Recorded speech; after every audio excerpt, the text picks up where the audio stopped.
Tu suscripción es imprescindible para que esto sea posible. Sumate a la comunidad 530. Tendrás la posibilidad de recibir entradas de teatro, recitales, invitaciones a charlas y descuentos en productos y comercios. Bancá a la 530. La radio de las madres te necesita.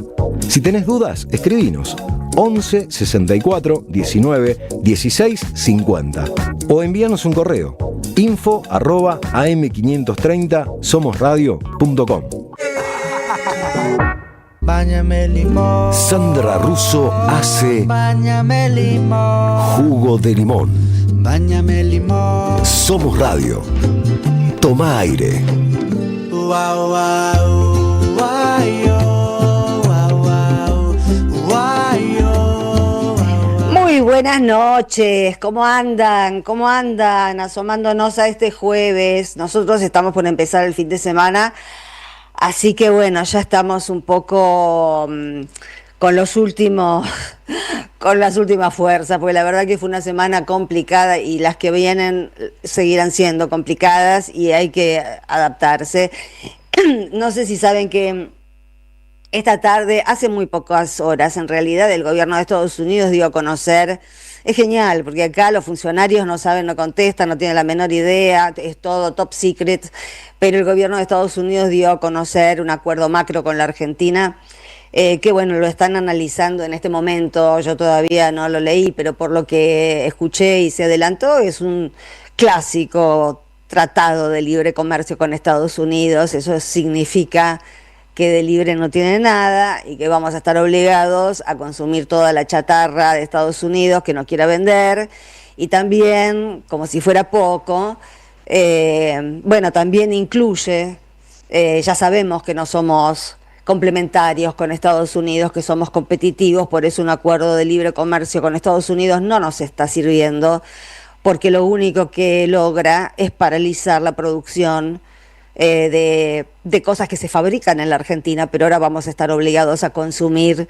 las norteamericanas. Es una mala noticia para el país, no es una buena noticia. Un acuerdo con Estados Unidos nunca puede ser una buena noticia para este país, aunque uno escucha algunas cotorras televisivas que dicen que, ay, ¿cómo puede ser mal un acuerdo con Estados Unidos? Parece que nacieron antes de ayer y tienen, no sé, 30 años, algo tenés que haber entendido en tu vida.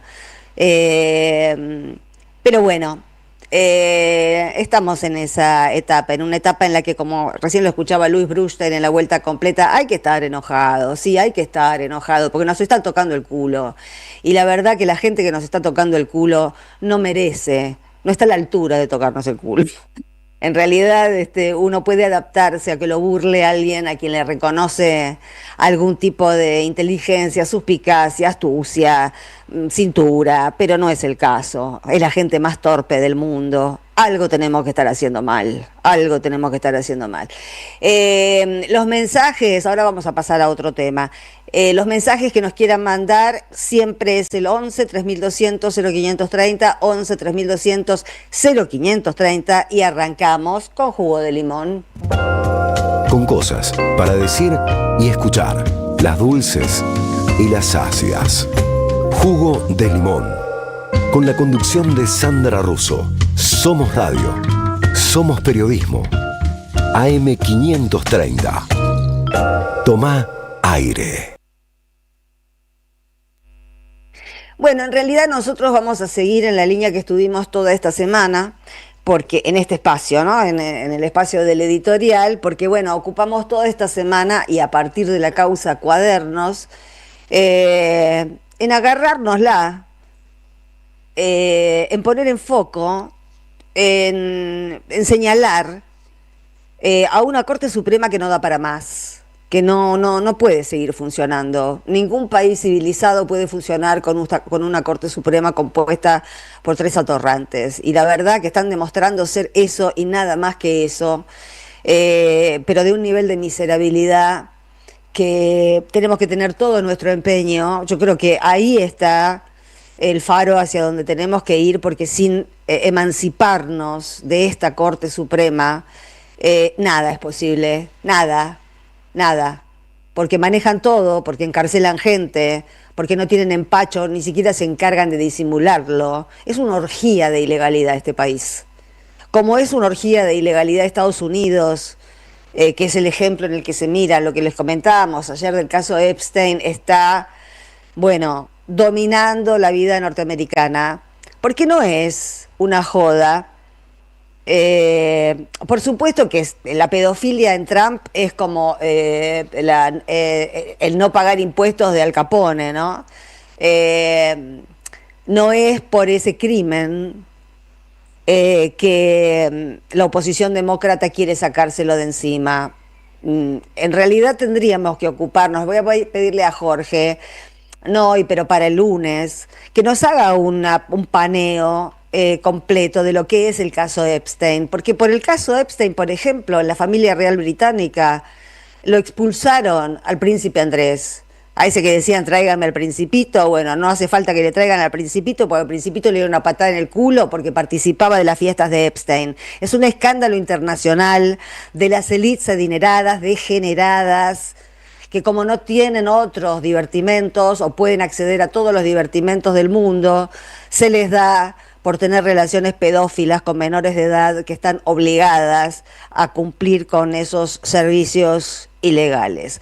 Bueno, retomábamos lo de ayer, les decía, porque hoy hubo una carta de Cristina que, bueno, que abona en ese sentido, que completa la información que nosotros estábamos trabajando ayer a partir de lo que hablamos con Gregorio Dalbón, que son los arrepentidos de la causa Cuaderno. Y estamos hablando de esto porque la semana que viene, o la otra semana, los diarios hegemónicos van a estar tirando mercadería, carne podrida, a diestra y siniestra sobre lo que dijeron los arrepentidos. Por eso tenemos que tener muy claro, como decíamos ayer, que los arrepentidos son extorsionados en realidad. Ninguno de los arrepentidos en la causa Cuadernos declaró no se sabe qué, porque también ilegalmente las defensas no tienen acceso a las declaraciones de los arrepentidos, pero sabemos perfectamente, tal como nos relató Dalbón, que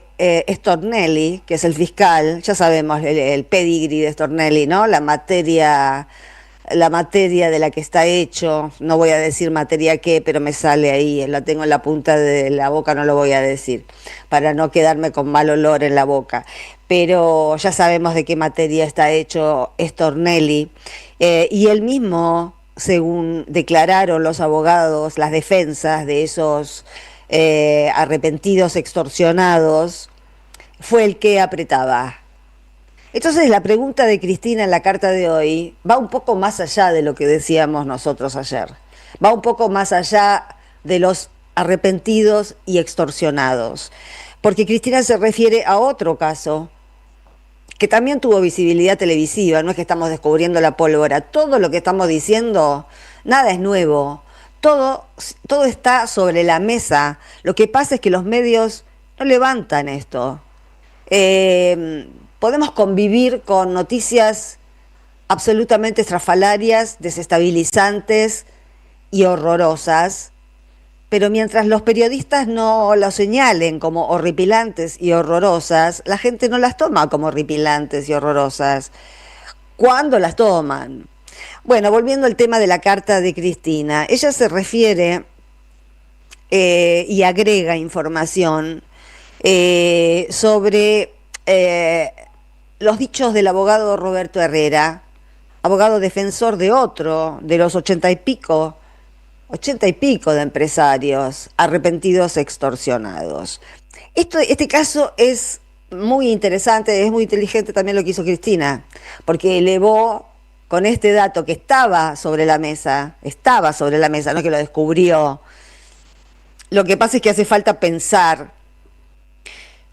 y hace falta conectar.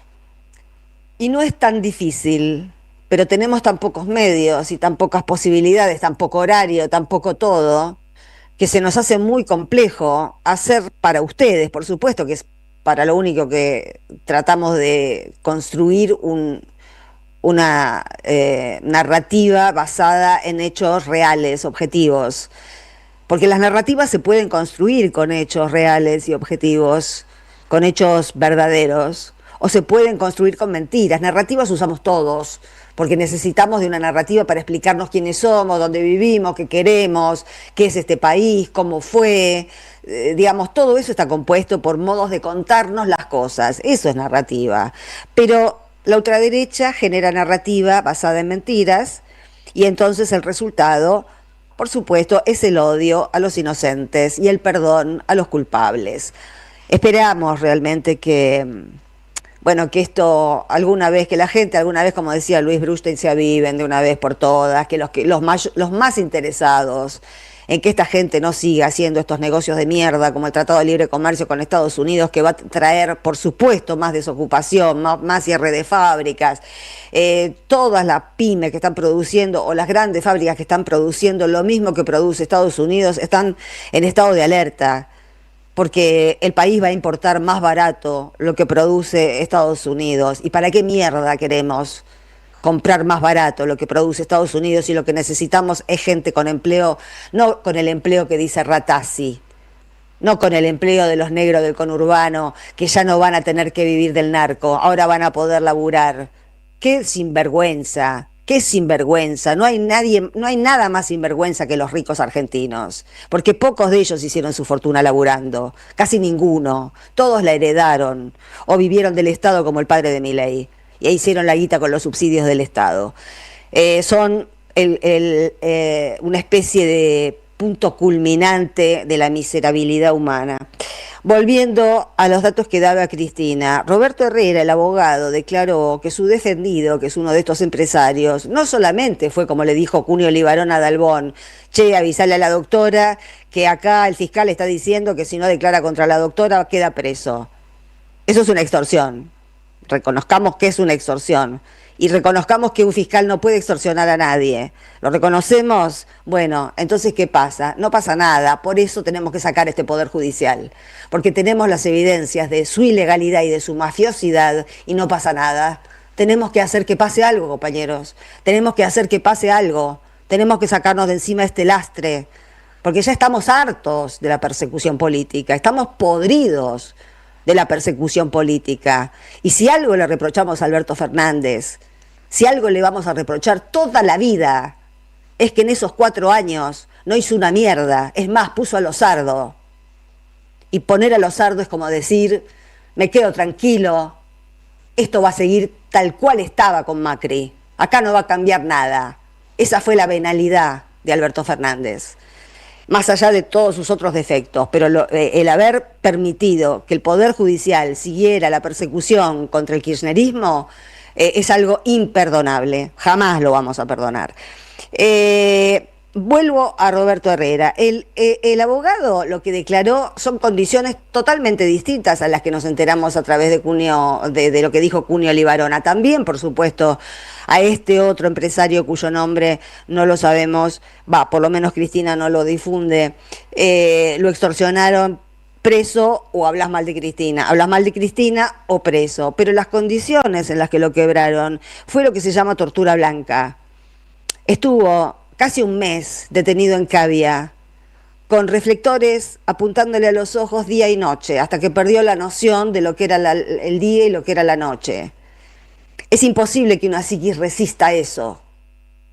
Es imposible, sobre todo cuando se trata de un empresario, ¿no? De un cuadro político, un militante que está acostumbrado a resistir, hay mucha gente que podría resistir eso, pero un empresario, saben perfectamente lo que hicieron. Entonces lo que plantea Cristina, que a mí me parece muy interesante, porque se están llevando, por ejemplo, Maximiliano Rusconi, el abogado de Julio De Vido, ya anticipó que la denuncia va directamente a la ONU, hay que ir a los organismos internacionales. Si acá ya no queda ninguna interlocución civilizada, bueno, hay que denunciarlo afuera, que estamos viviendo en un estado fuera de la ley, que el Poder Judicial argentino desacata la Constitución Nacional, y esto es una de las malformaciones democráticas más graves que puede existir.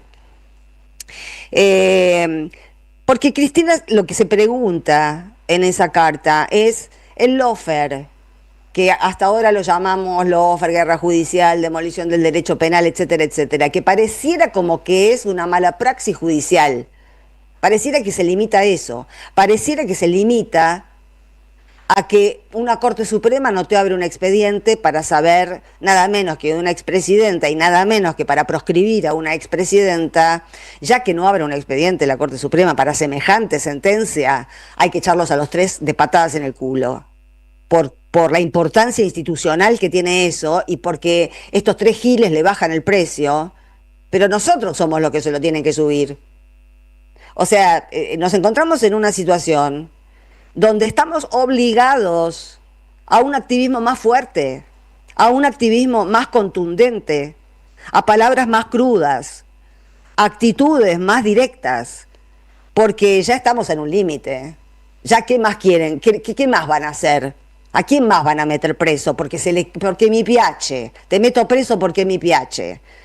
Hoy vi las imágenes a las 8:30 de la mañana, las imágenes de Julio De Vido entrando a entregarse. La verdad, yo ya no quiero ver más escenas de esas. Ya vimos demasiadas. Con Macri vimos demasiadas. Y ahora con Milei, que hasta ha tenido el tupé de decir que lo que no le perdonan es que es el primer presidente que decidió mandar presa a Cristina Fernández de Kirchner.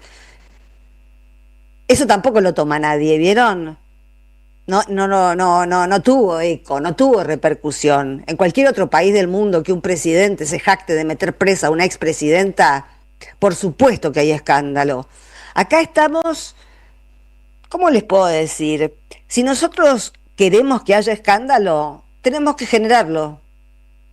Per se, por más que se descubra que las coimas son ciertas, que la estafa es cierta, que por supuesto todo es cierto, por más que se descubran o que se certifiquen todos los delitos de este tipo, mientras haya una visión mediática perdonavidas, que es lo que hay, porque están arreglados, están todos arreglados, todos están confluyendo en la misma miserabilidad, que es recibir sobres de un lado o del otro. Están mareados con los sobres que reciben, pero no merecen tener un micrófono y hacerse pasar por periodistas. La verdad, esto ya está pasando, ya no se puede soportar. Y finalmente, que me queda un minutito, hoy vi el debut de Santilli en relación con el gobernador de la provincia de Buenos Aires. Es increíble. El gobernador de la provincia de Buenos Aires le mandó una nota, una carta, porque quiere hablar, porque quiere reclamar lo que se le debe. Y Santilli le contestó, Santilli ya se hizo fascista. En 2 días pasó de ser del PRO a ser fascista, pero fascista. Porque la argumentación que dio para contestarle a Kicillof, que él tiene que entender que me estoy citando con los gobernadores que firmaron el Pacto de Mayo, no con los que no le firmaron. La provincia de Buenos Aires no nos acompañó en el RIGI, no nos acompañó en tal cosa, no nos acompañó en tal otra, pero es oposición, Santilli. Un ministro del Interior en una democracia tiene que hablar con los que le acompañan las leyes al oficialismo y con la oposición que no le acompaña las leyes al oficialismo porque por algo es oposición. Santilli está demasiado acostumbrado a sí mismo, que vota lo que le dicen, pero es lógico que haya una oposición que no acompañe a un gobierno como este encima. Bueno, Santilli parece que no. Parece que es ministro del Interior, pero solamente de los gobernadores genuflexos, de los gobernadores que ya están arrodillados, que van en procesión a la Casa Rosada a ver si reciben alguna limosnita, hasta que dentro de 3, 4 meses los veamos recular en chancletas, como ya los vimos 3 o 4 veces, y salir a pedir otra mayoría coyuntural, a ver si logran sacar un par de migas más a Milei. No se las van a sacar, porque tienen el alma domesticada. Son gobernadores que pertenecen a esta etapa histórica olvidable de la República Argentina. No dan el piné. Y a Santilli, por favor, un curso mínimo denle instrucción cívica del secundario. Un ministro del Interior no puede limitarse a hablar con los gobernadores amigos. Querido, tenés que hacer el esfuerzo de tratar de hablar con los que se te oponen también. Ya venimos.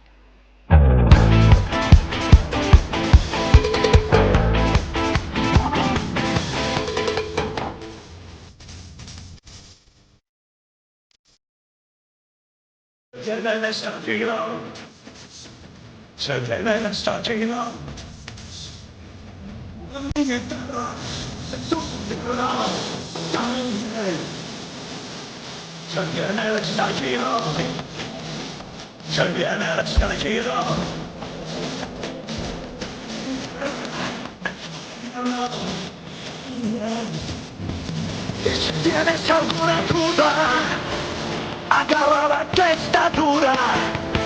Si esto no es una dictadura, ¿qué es? ¿Qué es? Saludar estallido.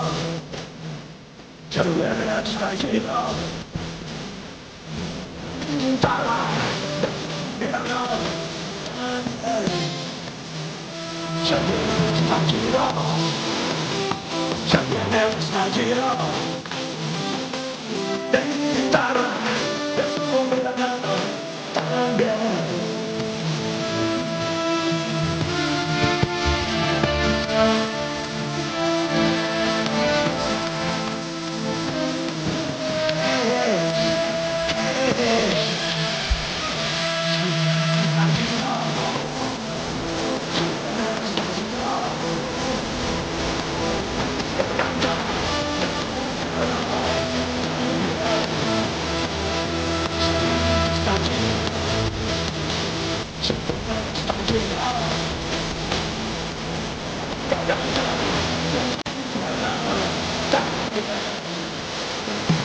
Tienes alguna duda, agarra la testatura.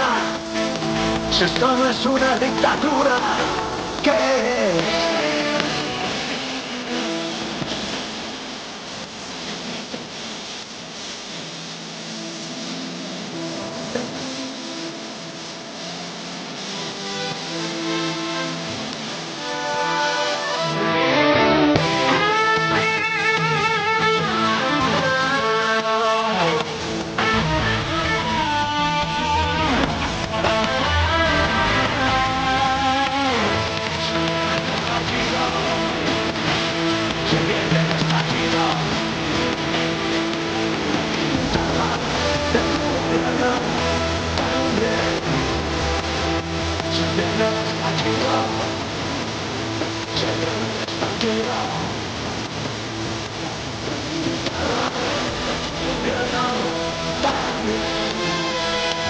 Si tienes alguna duda,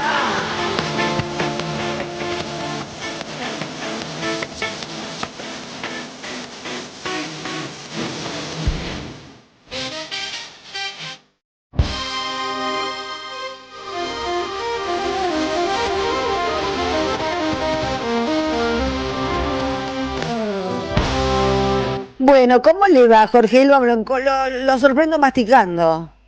No, ya no. ¿Ya tragó? ¿Ya tragó? Sí, efectivamente. Acá me tratan muy bien. Estoy en la República de La Plata.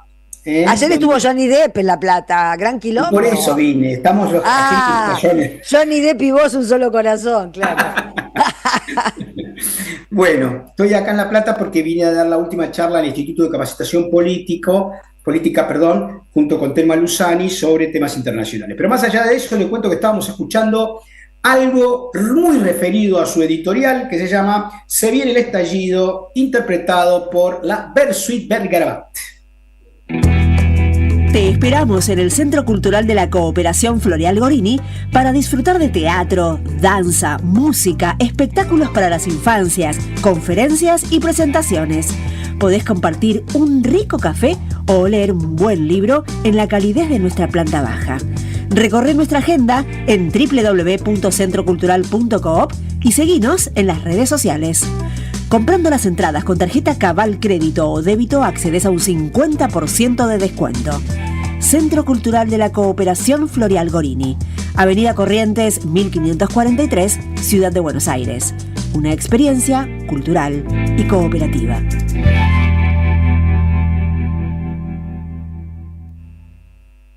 Entonces, Voy a tratar de hacer un paneo respecto a las elecciones de este domingo en el país trasandino. Siempre me se pareció juega interesante. mucho en la región, en las elecciones de Chile, se juega Sí, muchísimo. me parece muy interesante el concepto de trasandino, porque nosotros somos trasandinos y ellos también son trasandinos, ¿no?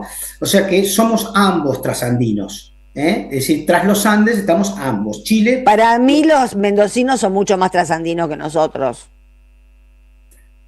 bueno, puede ser. Cuestión. Te compliqué la fórmula. Cuestión es que lo que sucede, lo que está sucediendo en Chile, tiene algunas características que me parece que es importante señalar, puntualizar.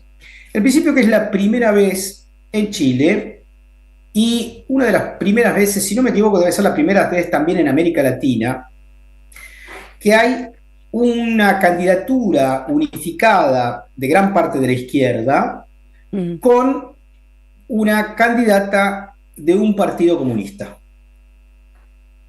Y quiero aclarar esto en dos aspectos. Primero, hubo, por supuesto, candidatos del Partido Comunista en todos los países, pero en este caso hubo una interna de la que participaron muchos partidos de izquierda de Chile, de centro también, ¿no? Y que logró, en este caso, Janet Jara, constituirse en candidata unificada. ¿Por qué me parece esto importante?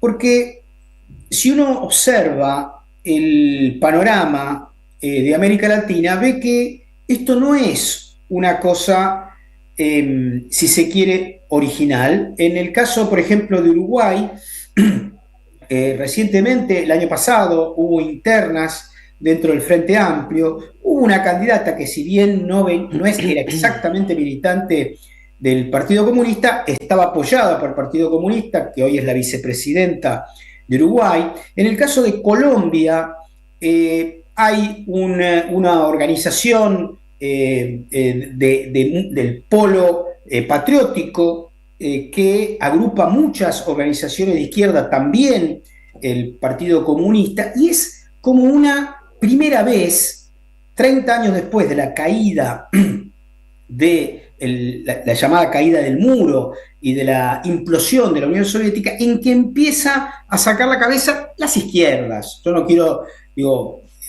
las izquierdas en sus diferentes formatos. Tenemos a alguien cuya familia claramente era del Partido Comunista, que es Claudia Sheinbaum. Tenemos a alguien como el futuro candidato a presidente de Colombia, cuya familia era del Partido Comunista. Entonces, no me refiero a la cosa partidaria, sino que hay una izquierda un poco más radicalizada que la medianía socialdemócrata, que había sido característica de la oposición a los conservadores en nuestro subcontinente. Es decir, antes... Bueno, hay que ver también, perdón, ¿no? Hay que ver qué norte tienen esos comunismos, porque que yo me acuerde, Camila Vallejos, la vocera de Boric, también era del Partido Comunista, ¿no? No, sí, sigue siendo, es una militante del Partido Comunista que está en el gobierno como ministra. Pero no se le nota mucho que es comunista. No se le nota porque el Partido Comunista chileno, digamos, no es un partido... A ver, la historia del Partido Comunista chileno tiene sus características. Candidato del Partido Comunista fue Pablo Neruda, candidato a presidente, bajó su candidatura para apoyar a Allende en su momento. El Partido Comunista en Chile fue fundador del Frente Patriótico a Manuel Rodríguez en pleno gobierno de Pinochet. Es un partido de izquierda, indudablemente, más allá de que, por supuesto, incluso dentro de Chile hay sectores críticos porque consideran que es un partido demasiado light, etc. Pero más allá de esas particularidades, algo está sucediendo en América Latina. Sí. Esto es lo que hay que entender. El antagonismo, la polarización. El antagonismo, exactamente. La polarización entre derechas fascistas y izquierdas más o menos radicales. Todavía no lo hemos vivido en Argentina. No. Porque esto no tiene que ver con partidos, tiene que ver con posicionamientos. Por supuesto. Exacto. Que Milei la tiene clara, que los zurdos, los cuca, los rojos, los comunistas también incluyen a los peronistas como Cristina Kirchner. Digamos, por supuesto, ¿no? Por supuesto, somos todos comunistas para Milei. Pero sí. Esa visión... Hasta Lustó debe ser comunista para Milei. Esa visión me parece que remite justamente a un proceso que hay que ver con claridad y que es la polarización creciente y el antagonismo entre dos grandes visiones, una visión que se ha fascistizado en los últimos años, un conservadurismo La puja del poder global, ¿no? Estados que Unidos, tiene que ver China. con eso, claro, la derecha republicana nunca fue tan fascista como con Trump, ¿eh? Más allá de haber tenido la lógica imperial siempre, y no hay mucha diferencia en términos de política exterior entre Bush y Trump, pero esto de el enemigo interno, por ejemplo, es nuevo en Estados Unidos, ¿no? Dentro de su propio la- territorio sí, lo aplicaron en América Latina, pero dentro de su territorio no. Exactamente, bueno, eso es un componente nuevo que tiene que ver, digamos, con el plan 2025. Y esto es lo que puede hacer estallar Estados Unidos, ¿eh?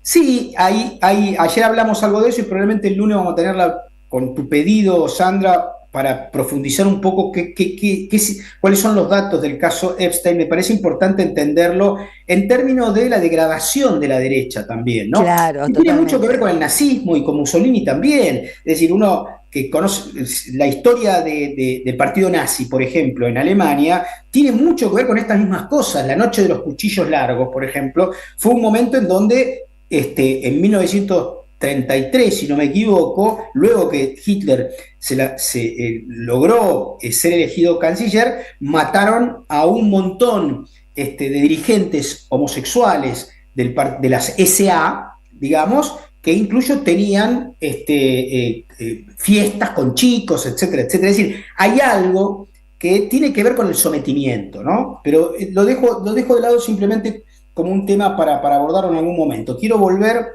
a Chile. Primer tema, antagonismo en Chile. Segundo tema, es muy probable, no hay nadie que dude de que va a ganar la primera vuelta este domingo. Janet Jara. Sí, todos, pero también todos opinan, y es muy probable que tengan razón, de que en diciembre hay segunda vuelta y sea muy difícil Porque lograr hay tres terminales de derecha, ¿no? exactamente, que lógicamente se van a agrupar para oponerse a el Diablo Rojo, ¿no? Claro, el sucio trapo rojo. Exactamente. En un país, y esto también es un elemento importante, uno nunca podía pensar que las internas de la izquierda, luego de un gobierno del Alberto Fernández chileno, que podemos conocer como Boric, podía constituirse en el ganador de la interna que incluyó al partido, al Frente Amplio de Boric. Entonces, ¿qué es lo que está pasando? Que a diferencia de la Argentina, que no hubo interna posterior al desastre de Alberto Fernández, se le dio continuidad a una apuesta de Corea del Medio, ¿no? Con Massa, hay que decirlo. No hubo un intento de radicalizar contra Milei, contra el PRO. Y entonces, entre más de lo mismo, elijamos al loco, se llama la película, ¿no? Al que por lo menos radicaliza hacia un lado y ofrece una propuesta diferente a lo que estamos viviendo. Y bueno, ahí aparece algo distinto en Chile, que es la posibilidad de que los ciudadanos elijan a los candidatos, que no sucedió en Argentina. Que de haber elegido, a lo mejor hubiésemos en la Argentina optado por un candidato que hubiese podido radicalizar o antagonizar más con la derecha. No sucedió, es difícil pensar hacia atrás, pero lo que tenemos que aprender, si aprendemos algo con Zohran Mamdani, de tener propuestas, también tenemos que aprender, me parece, de algo que sucede cerca nuestro, con nuestros vecinos, de la posibilidad que tenemos en Argentina, incluso superior a la chilena, que es un país que fue gobernado 14 años por el fascismo de Pinochet, de radicalización. Segundo elemento que me parece clave, Estados Unidos está desesperado por garantizarse el control estratégico de este subcontinente, porque si no, no le queda nada. Claro. ¿No? África lo perdió, Asia lo perdió, Europa Oriental lo perdió, y tiene competencia, somete a Europa Occidental, pero al mismo tiempo también tiene competencia económica, porque son polos industriales que compiten justamente con un tercer polo industrial que está ganando la batalla a esos dos, que es China, ¿no es cierto? Y además otro que es un polo soberanista y militar como la Federación Rusa, que encima les está poniendo límites en el campo más atemorizador, que es el campo de la beligerancia, donde nunca supusieron que alguien podía rebelarse ante su mandato otantista. Entonces, Chile es un lugar clave para Estados Unidos, como lo es Colombia. Son dos elecciones que vienen ahora, noviembre y diciembre, primera y segunda vuelta, y en marzo, si no me equivoco, febrero-marzo en Colombia, con el que intentan, ellos le llaman rediseñar la región. Sí. Eso es rediseñar la región. Ahora, también como elemento especulativo reflexivo hacia futuro. Ese diseño está implementado en un momento diferente de la Guerra Fría, en un momento en el cual Sudamérica, incluso Colombia, incluso la Argentina, incluso Chile, tiene un socio comercial prioritario que es China. El primer socio comercial de China, el primer socio de Chile es China, el primer socio comercial de Colombia es China. ¿Qué quiere decir socio comercial? Es muy importante entenderlo, es sumar importaciones y exportaciones.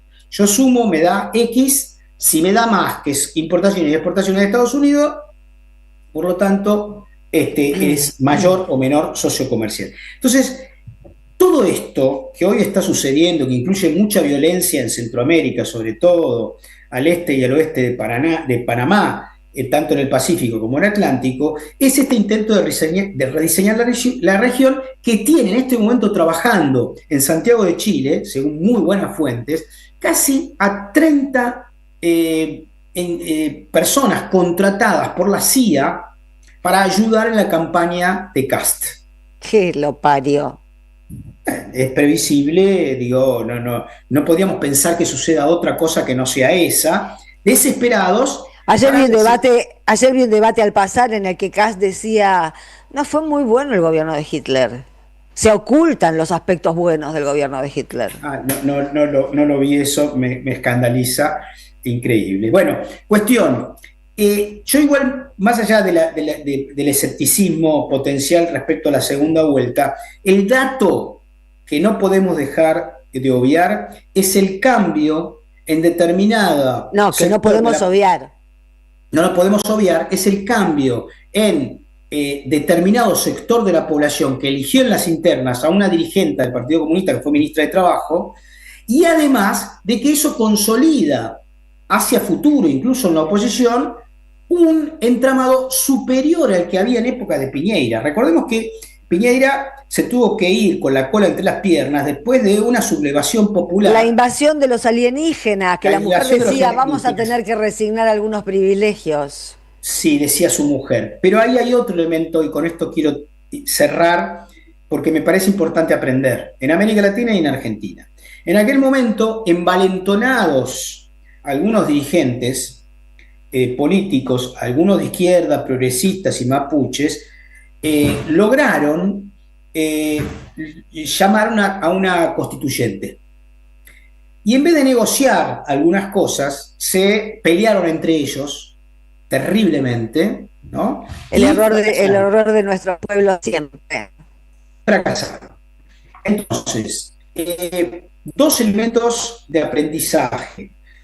Uno, la necesaria radicalización en base interior a ofrecer algo al pueblo que sea realmente táctil y visible y posible, y después la unidad. Porque sin lo primero, lo que tenemos es básicamente grandilocuencias. Y sin lo segundo, lo que tenemos como futuro es poco. Bolivia.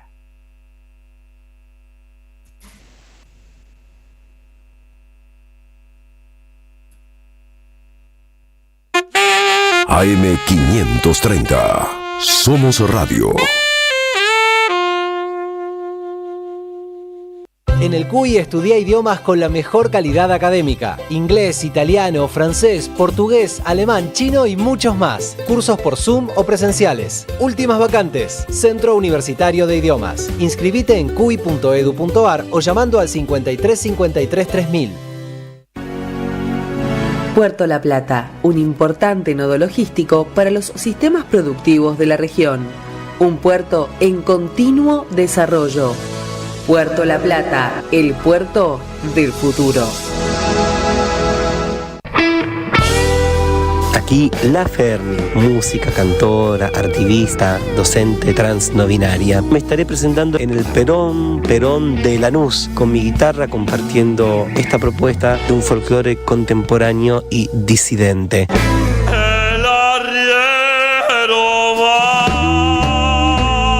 Este viernes 14 a las 21 en Perón, Lanús, 9 de julio 1999. Entradas por Eventbrite y al Instagram Perón Lanús.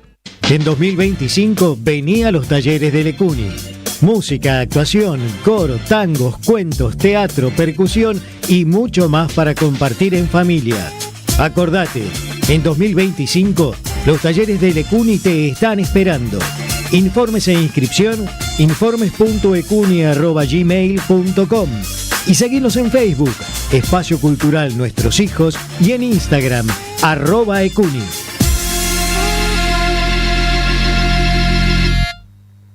Alimentos cooperativos. Producción y comercialización de productos cooperativos y de agricultura familiar. Envíos a todo el país. Por pedido, envía tu mensaje al 11 34 31 2928. Seguinos en Instagram como @alimentoscooperativos. Gracias, mami. Escuchar este mensaje te toma más tiempo que abrochar tu cinturón o la sillita de tu hija o hijo. Un clic que salva. Ministerio de Transporte, Gobierno de la Provincia de Buenos Aires. El hambre es un crimen. La mitad de los pibes y pibas en este país son pobres. ¿Nos vamos a acostumbrar? Este sábado 15 de noviembre, los chicos y chicas del pueblo nos juntamos para decir bien fuerte: el hambre es un crimen. De 10 a 16 horas, República de los Niños. Te esperamos. Organizaciones de chicos y chicas del pueblo. Caminemos juntos para que esto cambie. Te esperamos.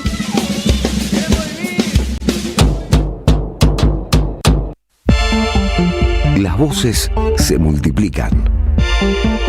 Nuestra comunidad se agranda.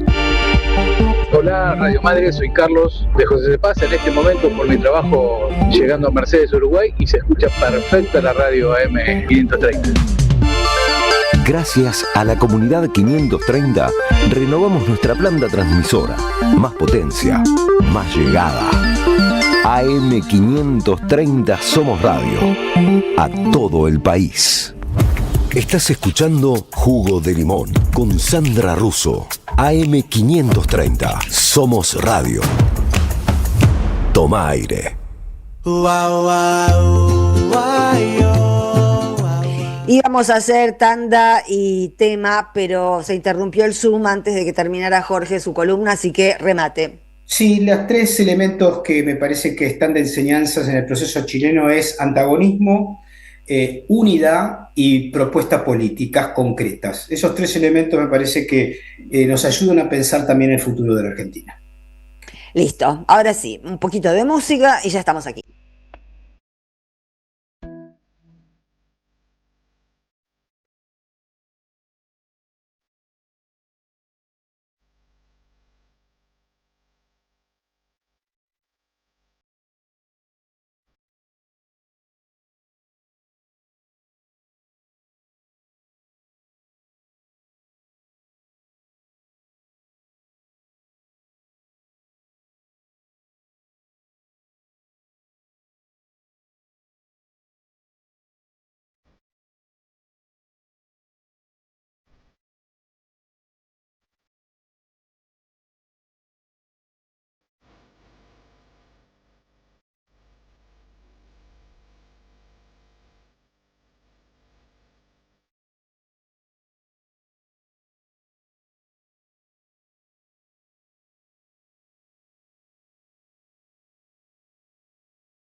Cuéntenos. Estamos escuchando Milonga Valiente de Delfina Cheb.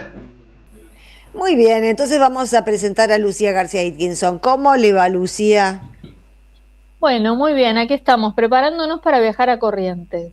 ¿Cuándo Es el viajan? otro fin de semana, del 21 al 24 de noviembre, es el 38º Encuentro Plurinacional de Mujeres Lesbianas, Bisexuales, No Binarias, Trans, Travestis, Intersex de nuestro país, ¿no? Bueno, porque sabemos que Creo que nada de eso es Virginia Gallardo, que es la candidata de Milei en Corrientes.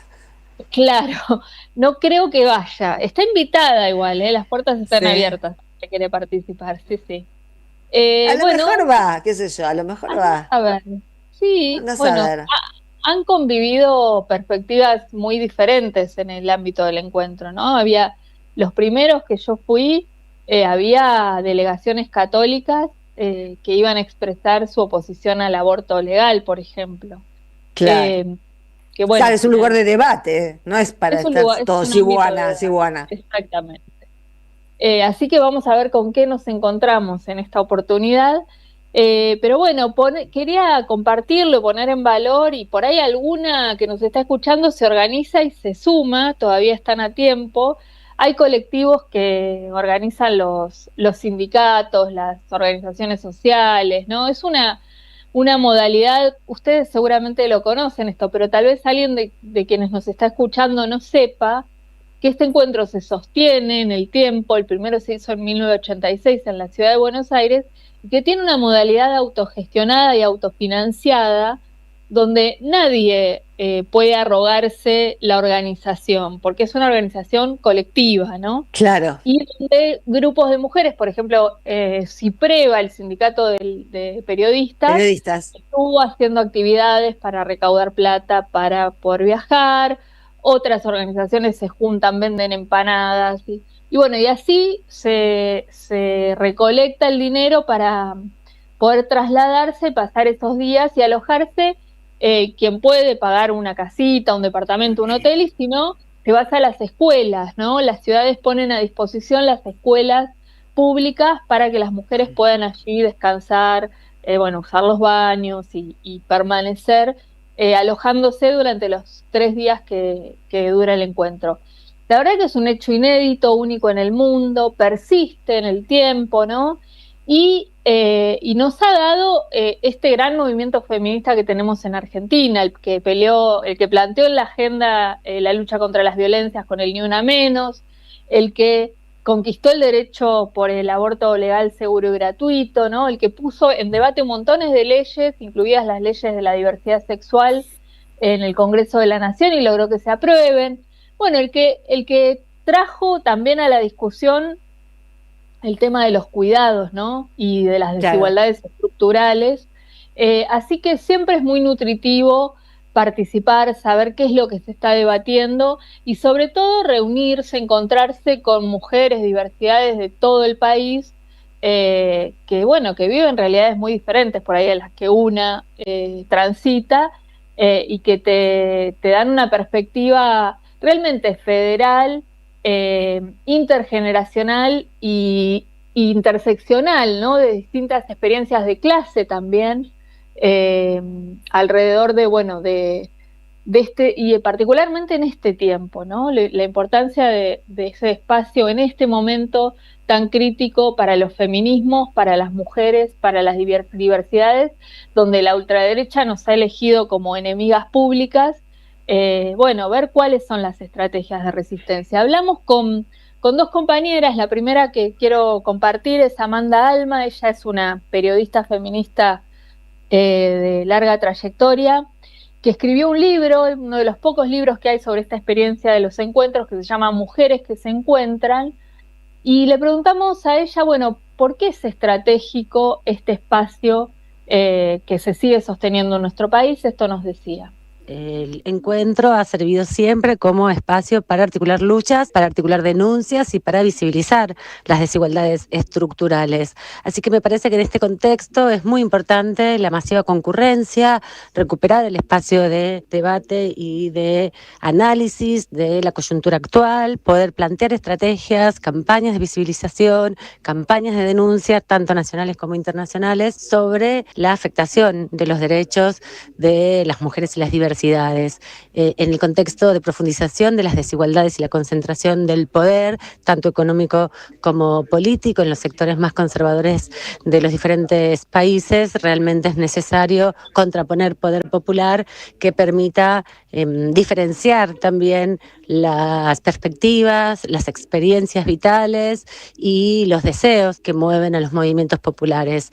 Este año, con la reivindicación ya del aborto legal y frente a una avanzada evangélica en los puestos de toma de decisión, requiere también analizar nuevas estrategias, no solamente para dar cuenta de las transformaciones en materia de comunicación y subjetividad que imponen las redes sociales, que son empresarias, son herramientas del empresariado, sino también poner en valor toda la construcción cultural y el debate político que nuestro movimiento viene impulsando hace tantas décadas.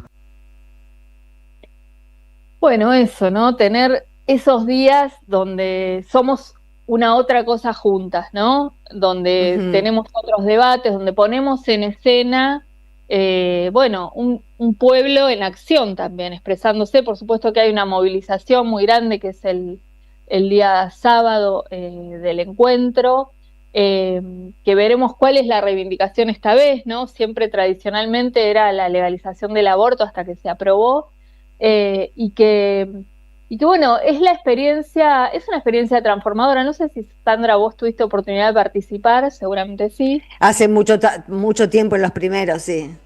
Claro. Sí. Bueno, la verdad es que las mujeres, las diversidades, quienes van por primera vez, quedan atravesadas subjetivamente de algo que les genera muchísimas preguntas, interrogantes, reflexiones, cuestionamientos, ¿no? Esto de...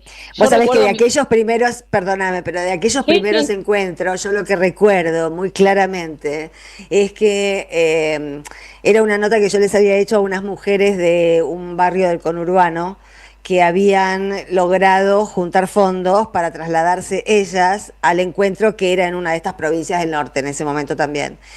Y que cuando volví, ellas todas, las vecinas de ese barrio, se habían anotado en los talleres de sexualidad. Y que cuando volvieron al barrio, y la comunidad del barrio, los varones también que habían colaborado, les preguntaron qué habían hecho, y ellas dijeron taller de sexualidad, pusieron el grito en el cielo, porque era como haber ido a joder. Claro. No se entendía en el barrio qué quería decir hacer un taller de sexualidad. Bueno, pero qué transformador, ¿no? Para ellas haberse dado lugar. Totalmente, se les abrió la cabeza, sí, claro. Bueno, hay algo también de mujeres que por primera vez viajan solas, sin su familia, sin sus hijos, ¿no? Y que tienen la posibilidad de disfrutar unos días sin tener que responsabilizarse por otras personas y conocer turísticamente lugares del país que por ahí de otro modo no hubieran conocido nunca, ¿no? La verdad que tiene toda una dimensión también recreativa, que es fundamental, ¿no? Que hace a la experiencia del encuentro y que se reivindica, digamos, desde la organización. Vamos a debatir política, pero también vamos a pasear, vamos a encontrarnos con otras personas, vamos a hacernos amigas.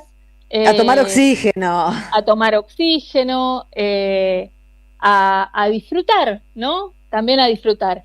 En esta oportunidad decías, efectivamente se va a hacer en Corrientes. La sede del encuentro se elige siempre la última jornada del encuentro anterior, cuando se leen las conclusiones, por ovación. Una ovación que, bueno, a veces se interpreta y hay tensiones en cómo se interpreta, pero en general termina habiendo un acuerdo y tiene que ver con propuestas políticas, ¿no? Siempre hay un sentido político detrás de la elección de la sede.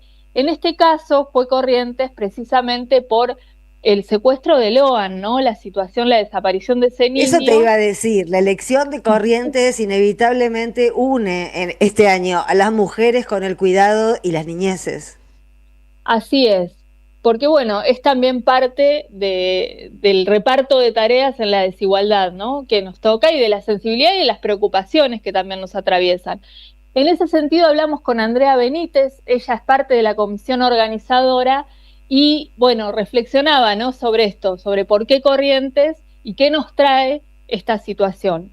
Esto decía. El caso Loan nos mostró con mucha crudeza la vulnerabilidad en las que están las infancias y también las fallas estructurales de los sistemas de protección y del Poder Judicial. Por eso, hacer el encuentro en Corrientes no es solo una cuestión organizativa, sino también un gesto político. Es un llamado de atención frente a una herida abierta que atraviesa a toda la provincia. En Corrientes, las niñeces particularmente son las que atraviesan una situación muy difícil. Los índices de pobreza y de desnutrición superan la media nacional y todavía nos faltan políticas públicas sostenidas que garanticen derechos básicos como la salud, la educación y espacios de cuidado. En muchos territorios son las redes comunitarias y los movimientos sociales los que sostienen lo que el Estado no alcanza a cubrir. Por eso poder visibilizar las voces de las infancias y de quienes acompañan esas voces es una deuda urgente y una tarea colectiva que nos resulta impostergable. Estamos viviendo momentos de avances, de discursos de odio, de negacionismo y de ajustes sobre nuestros cuerpos, nuestros territorios y nuestras redes comunitarias. Sostener este encuentro autogestionado, plurinacional, transfeminista y popular también es reafirmar que seguimos organizadas, que nuestras luchas no retroceden, que la fuerza de este movimiento está en la calle, en la palabra compartida, está en la construcción colectiva. Nuestras expectativas son las de seguir tejiendo redes, encontrarnos para sanar, acompañarnos entre quienes más lo necesitamos y seguir ampliando la agenda feminista desde una mirada interseccional y territorial. Queremos que este encuentro vuelva a ser un espacio de alegría, debate, memoria y futuro. Bueno, toda una decisión, ¿no?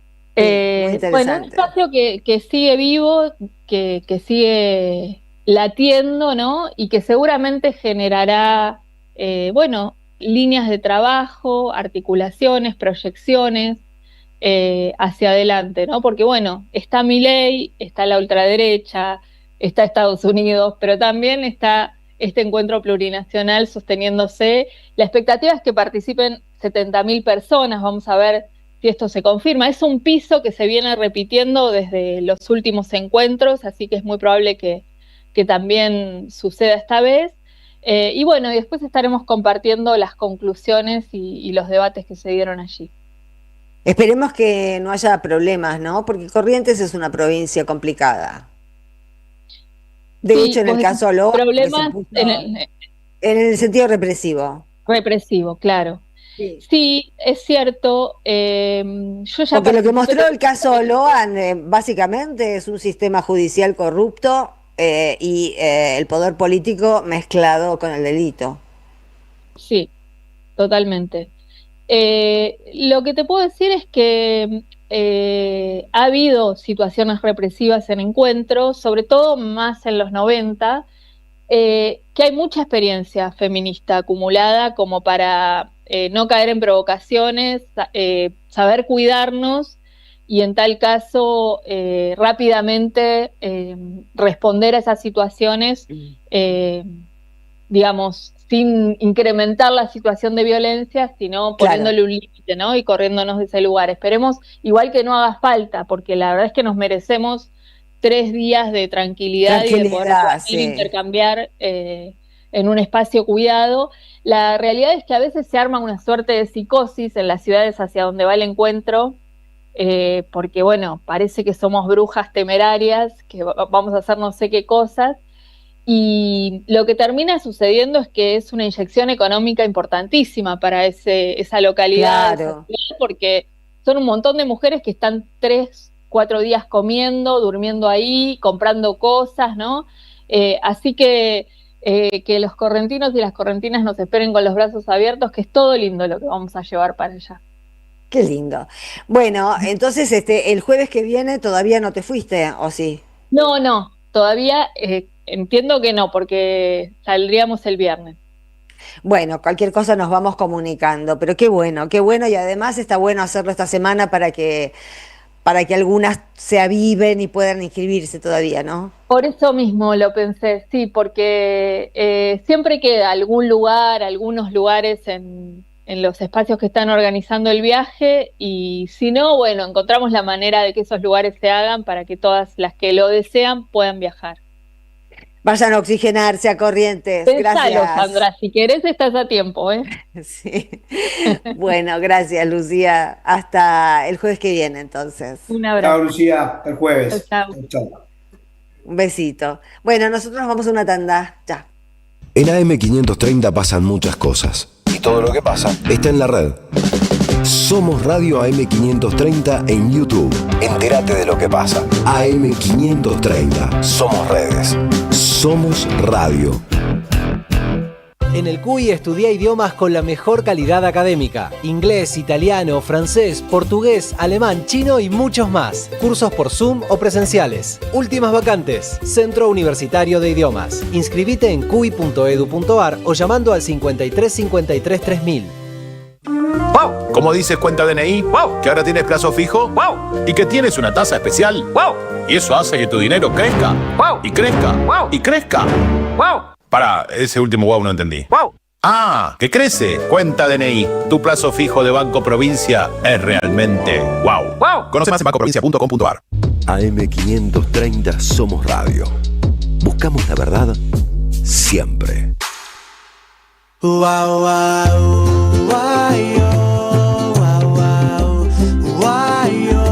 Perfecto.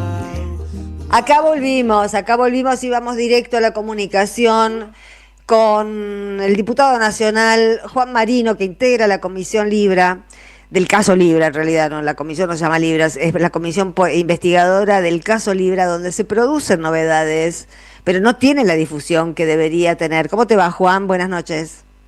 Sandra, ¿cómo andás? Buenas noches.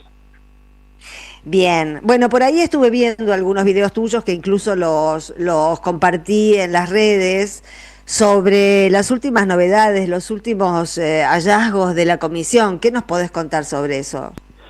Bueno, lo primero, contarte a vos y a toda la audiencia que está escuchando que el martes 18 de noviembre a las 16 horas vamos a hacer la presentación del informe final.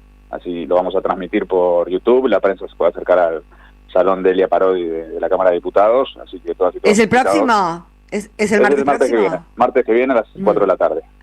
Ah, buen dato. Así que bueno, pues sí, va a ser importante porque es la conclusión de todo meses de trabajo muy importantes de la comisión investigadora sobre la criptomoneda Libra. Así que eso y donde hubo mucha info, ¿no? Circuló mucha info por esa comisión.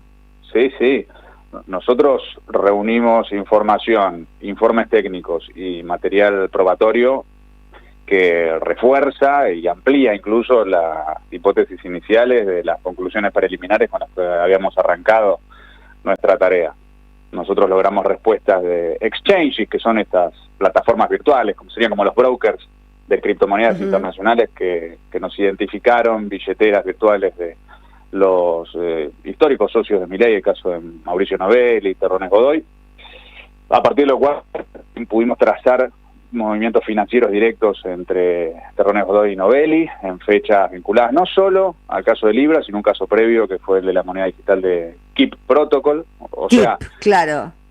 Sí, no solo reunimos elementos que reafirman las características propias de lo que fue una presunta estafa, sino que además habría que, en una investigación judicial posterior, determinar si no incurrieron en otros tipos penales porque habrían llevado adelante un modus operandi de forma sistemática. Así que sí, la verdad es que son muchos los elementos muy contundentes los que fuimos reuniendo y bueno, nos vamos a explicar todos con claridad, todos juntos el martes en la presentación del informe final.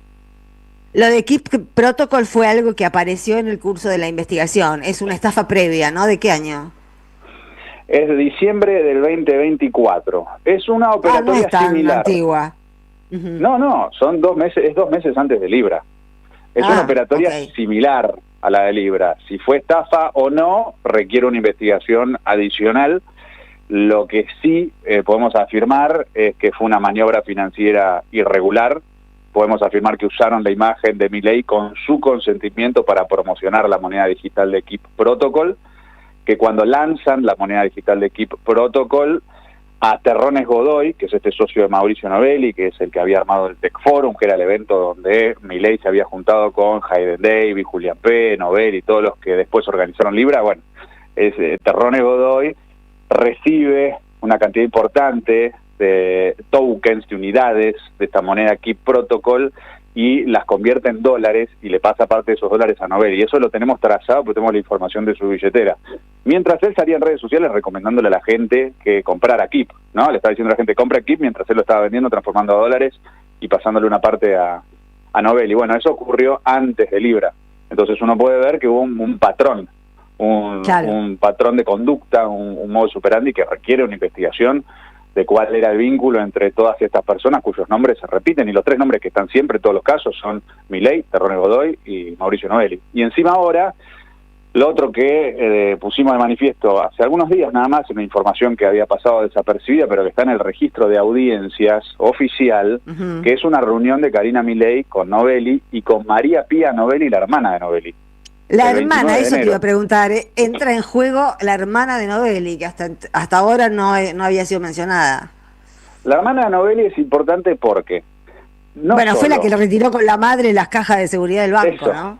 Eso, o sea, el día hábil posterior a Libra, pues Libra fue un viernes a la noche, el lunes posterior va la hermana Novelli, María Pía Novelli, y la mamá de Novelli a vaciar las cajas de seguridad que había abierto Novelli en el Banco Galicia. Esta María Pía Novelli se reunió con Karina Milei el 29 de enero del 24. Al día siguiente se reunieron Novelli, Hayden Davis y Javier Milei. Y esa noche, ese 30 de enero, Hayden Davis hace un pago, porque se conoce cuál es la billetera digital de Hayden Davis, de cientos de miles de dólares. Unos días después, Novelli abre cajas de seguridad. Y después de Libra, María Pía Novelli y la mamá de Novelli van a vaciar esa caja de seguridad. Bueno. Descubrimos elementos que refuerzan, o sea, que completan toda la trazabilidad de todos estos hechos y, bueno, refuerzan las hipótesis preliminares que teníamos, ¿no? Sí. Espera que te queremos hacer una pregunta. Te saluda Jorge Elbon, ¿cómo estás? ¿Cómo andamos, Jorge? ¿Todo bien? Bien, te hago una consulta, porque la gente a veces no entiende los mecanismos estos de afano cibernético, ¿no? Las hipótesis más fuertes, por lo que contás, suponen que algunos de estos personajes le depositaron guita a Karina o a Milei, pero eso requiere una investigación con ayuda, si se quiere, de los Estados Unidos. A ver, hay varias hipótesis. Una hipótesis y todas son hipótesis que tienen que ser comprobadas judicialmente, porque quien tiene los instrumentos técnicos para determinar estas cosas finalmente es la justicia, además es la justicia la que puede determinar en qué tipo penal encuadran los hechos, a quién le caben las responsabilidades penales personales y demás. Pero para explicarlo muy sencillamente a lo que están escuchando, la hipótesis de la querella en la causa, la querella es Martín Romeo, que fue damnificado, que también está vinculado a otros damnificados. La hipótesis, a partir del análisis de toda la información, es que hay una billetera a la cual le giraban fondos tanto Hayden Davis como Mauricio Novelli, que sería de una cueva, que sería la que se utilizaría para transformar esa plata que giraban en la blockchain, en criptomonedas, a dólares físicos. ¿Sí? De hecho, hace poquito salió una noticia, una medida de la justicia, del Poder Judicial, el juez Martínez Giorgi, a pedido del fiscal Tayano, de congelar las cuentas y los bienes financieros de otros dos sujetos nuevos que surgieron ahora por toda esta investigación, que tendrían que ver con esta billetera de esta supuesta cueva, esta financiera que convertiría la plata en efectivo. Entonces, después hay otras medidas de prueba que se solicitaron, que la Fiscalía también planteó, que es el análisis cruzado de las comunicaciones telefónicas entre Karina Milei, Javier Milei, Mauricio Novelli, Terrones Godoy, Hayden Davis. Acordémonos que había información en la causa en Estados Unidos que decía que Hayden Davis les decía a allegados suyos que él le pagaba a Karina y que a partir de eso Milei hacía lo que él quería. ¿Se entiende? Entonces, ¿Cómo olvidarlo? ¿Cómo olvidarlo? Bueno, ahí la justicia tiene que definir cómo era si es que existió, cómo era el mecanismo para desarrollar estos pagos. ¿Y cómo viene el tema judicial? ¿Viene lento? Bueno, a ver, la justicia muchas veces avanza cuando nosotros ponemos de manifiesto descubrimientos que ellos evidentemente sobre los cuales no estaban avanzando. Entonces, en ese sentido también fue importante la comisión investigadora, porque elemento importante que nosotros íbamos descubriendo, lo informábamos y también se lo transmitíamos al Poder Judicial. Entonces, eso me parece que es importante. También hay que señalar que ellos tuvieron una actitud de entorpecimiento de nuestro trabajo. Tayano no nos recibió, no nos dio vista al expediente, lo mismo Martínez de Giorgi. Martínez de Giorgi nos denegó el auxilio para citar a los funcionarios del Poder Ejecutivo Nacional. O sea que hubo una actitud deliberada, sistemática, de entorpecer el ejercicio de nuestras facultades constitucionales. Por eso nosotros decidimos y vamos a instrumentar la resolución, que es denunciar a Martínez de Giorgi en el Consejo de la Magistratura y denunciar a Tayano en el Tribunal de Disciplina del Ministerio Público Fiscal por entorpecer el ejercicio de las facultades constitucionales de un órgano del Congreso de la Nación. Recording in progress. Hola. Hola, Juan. Hola, sí, te por un escuchamos, momento te parece que escuchamos. se cortó, pero te escuchamos perfectamente. Estamos escuchando, sí. Bueno, entonces eso en relación a lo que me consultaba Sandra sobre la actitud del Poder Judicial. Y bueno, nosotros una de las cosas que vamos a hacer es aportar todo el expediente al Poder Judicial para contribuir a que actúe con mayor celeridad sobre la causa. Vamos a recalcar algo que dijiste recién y que quedó como en una nebulosa en estos días.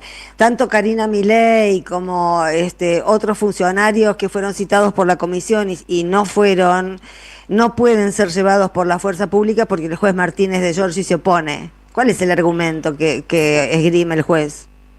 Sí, no solo el juez Martínez de Giorgi se opone, sino que la Cámara de Apelaciones ratificó la decisión de Martínez de Giorgi.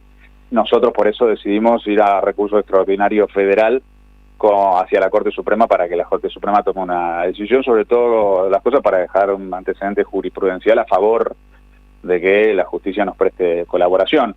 Ellos argumentaron, primero la primera resolución de Martínez de Giorgi, la verdad que desde el punto de vista jurídico es muy cuestionable porque al mismo tiempo que dice que él no tiene competencia para decidir sobre el asunto, hace un texto de 15 páginas y adopta una definición y nos deniega el pedido. Si él no fuese competente, directamente tendría que girar la cuestión de la competencia a su Cámara Superior, cosa que no hizo. Claro. Después la Cámara de Apelaciones le ratificó la decisión. Ellos argumentan que nosotros nos estamos extralimitando en el ejercicio de nuestras funciones. Nosotros no estamos para nada de acuerdo. Nosotros lo único que estamos haciendo es solicitar el auxilio para poder ejercer nuestras funciones legislativas, que son de control político sobre el Poder Ejecutivo, y algo tan elemental como que vengan a dar explicaciones los funcionarios del Poder Ejecutivo Nacional, bueno, tiene que ser garantizado por el único poder que tiene capacidad coercitiva en nuestra república, que es el Poder Judicial. Entonces, nuestros argumentos son muy sólidos, están basados en la doctrina constitucional, en el texto de la Constitución, y por eso vamos al recurso extraordinario federal a la Corte Suprema, que es otra de las decisiones que nosotros tomamos. Bueno, entonces esperamos el martes el informe, ¿no? Que ahí habrá alguna otra novedad. Exacto, martes 4 de la tarde. Gracias, Juan Marino. Gracias, Juan, fuerte abrazo. Saludos. Un beso. Vamos a un temita musical y volvemos.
Ahí estamos. Ahí estamos. Bueno, antes de despedirte. Vamos, antes de retirarme y de saludar a mi amigo Lucas y a su compañero que anda por ahí, Hernán, te digo que estábamos escuchando Cuando el Destino, interpretado por Francis Andreu.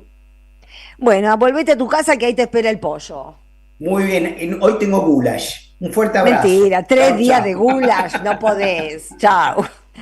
Y nosotros lo presentamos a Lucas Maida. ¿Cómo te va, Lucas Maida? Hola Sandra, muy bien, buenas noches para vos. Buenas noches. ¿Cómo va eso? Acá Hace estamos calor, hace calor. Está calurosa la noche de jueves calurosa, y vamos a irnos con la columna de territorios a ver si hay un poquito de aire fresco para el lado de Moreno, para ese hermoso territorio, para esa hermosa ciudad. Tenemos a Hernán Tulisi. Le decimos buenas noches, Hernán, ¿cómo estás? Buenas noches, chicos, el gusto de saludarlos desde aquí, desde mi pueblo de Moreno, y es un placer. Los estaba escuchando atentamente recién y bueno, gracias por el llamado.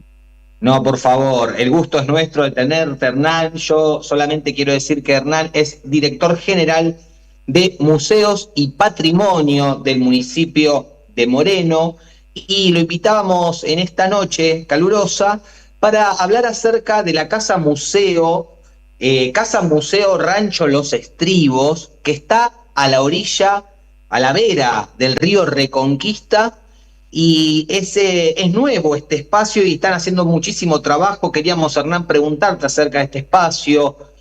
Sabemos que tiene que ver también con el artista Molina Campos y el territorio que vivió y en donde hay obras de él. Queremos bucear un poco y te paso la palabra, Hernán. Contanos un acerca prócer, Molina Campos, un prócer. Sí, sin lugar a dudas, Molina Campos, porque aparte ha trascendido ampliamente las fronteras de nuestro país, ha sido probablemente sin proponérselo en aquellos años, década del 30, del 40 hasta el 50, un embajador argentino en el mundo. Y tuvimos la fortuna en Moreno de tenerlo como vecino. Él eligió, no era nacido en Moreno, era nacido en la capital federal, y se crió en el Tuyú, en Entre Ríos, vivió en Estados Unidos, pero él eligió la tierra de Moreno junto a su compañera Elvira Ponce Aguirre para vivir, para construir su estudio, su atelier, y desde ese lugar recóndito que en esos años era un páramo, salir hacia el mundo, es decir, pintar los rostros de esta tierra, proyectarlos al mundo para que el mundo conociera un poco de nuestra idiosincrasia, de nuestra vida. Está en Moreno ese Rancho Los Estribos. El 12 de julio, gracias a la gestión de, por supuesto, de Mariel Fernández, nuestra intendenta, de Cintia Muñoz, la secretaria de Cultura, y de mucha gente, se logró recuperar ya hace 2 años ese predio, y comenzamos a imaginar, a pergeñar lo que iba a ser la Casa Museo, que es la primera con esa tipología. Tenemos 10 museos en Moreno, pero con esa tipología, Casa Museo, Rancho Los Estribos, porque es justamente la casa donde él habitó y donde soñó más que nada. Él dibujaba ahí, está su estudio. Él dibujaba ahí, pintaba, se conserva su atelier con muebles, aparte era un hábil carpintero, aparte del gran dibujante que fue el pintor, era un hábil carpintero, se conservan sus muebles empotrados en ese estudio, su habitación, mucho del original. Recordemos que él se fue de este mundo el 16 de noviembre de 1959. Se conserva todo el original y así lo mostramos al mundo. Quisimos que esa sea la Casa Museo, que por otro lado tuvo la visita nada más y nada menos en 1941 que del célebre Walt Disney, en esa casa de Moreno. Mirá vos. Walt Disney la fue a visitar a Molina Campos, mirá vos. Qué loco. Sí, porque les comento brevemente, en el año 41, por esas cuestiones de la guerra y cuestiones de política internacional, Franklin Roosevelt hace la política del buen vecino, de alguna manera lo manda como embajador a Disney en toda Latinoamérica, y entonces ya lo conocía de Estados Unidos a Molina Campos y quería conocer el atelier, el estudio donde él pintaba. Imagínense lo que era en aquellos años venir desde la ciudad de Buenos Aires a Moreno. Todo como el embajador, la de Disney. Era como ir a Machu Picchu, casi. Más o menos. La paradoja es que Molina Campos se encontraba en Estados Unidos, con lo cual no se encuentran en Moreno. Se cruzaron. Se cruzaron. Después se encuentran en Río de Janeiro, en fin. Pero lo tuvimos a Disney en esa casa de Moreno que hoy es museo. Qué lindo. Qué importante esta anécdota que contás para un poco ahí caracterizar esta historia que tuvo, como dijo Sandra, un prócer, Molina Campos. Me imagino que es muy importante para la identidad del pueblo morenense hacer esta recuperación, ¿verdad? Se pone en valor la identidad del pueblo morenense.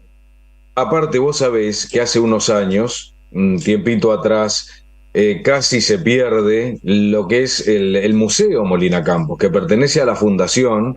La Fundación es un museo privado que creó en el año 79 la viuda.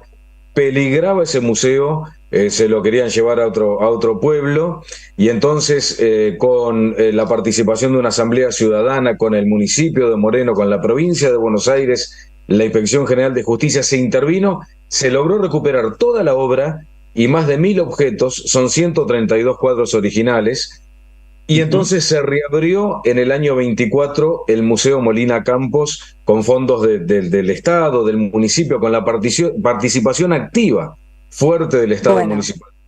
Qué bueno. Molina Campos, y aparte se abrió la parte B de ese recorrido, porque la parte C diría, porque la parte B es la tumba de él y su compañera en el cementerio de Moreno. Así que tenemos toda una ruta armada de molinización para los amantes de Argentina o del mundo también, ¿no?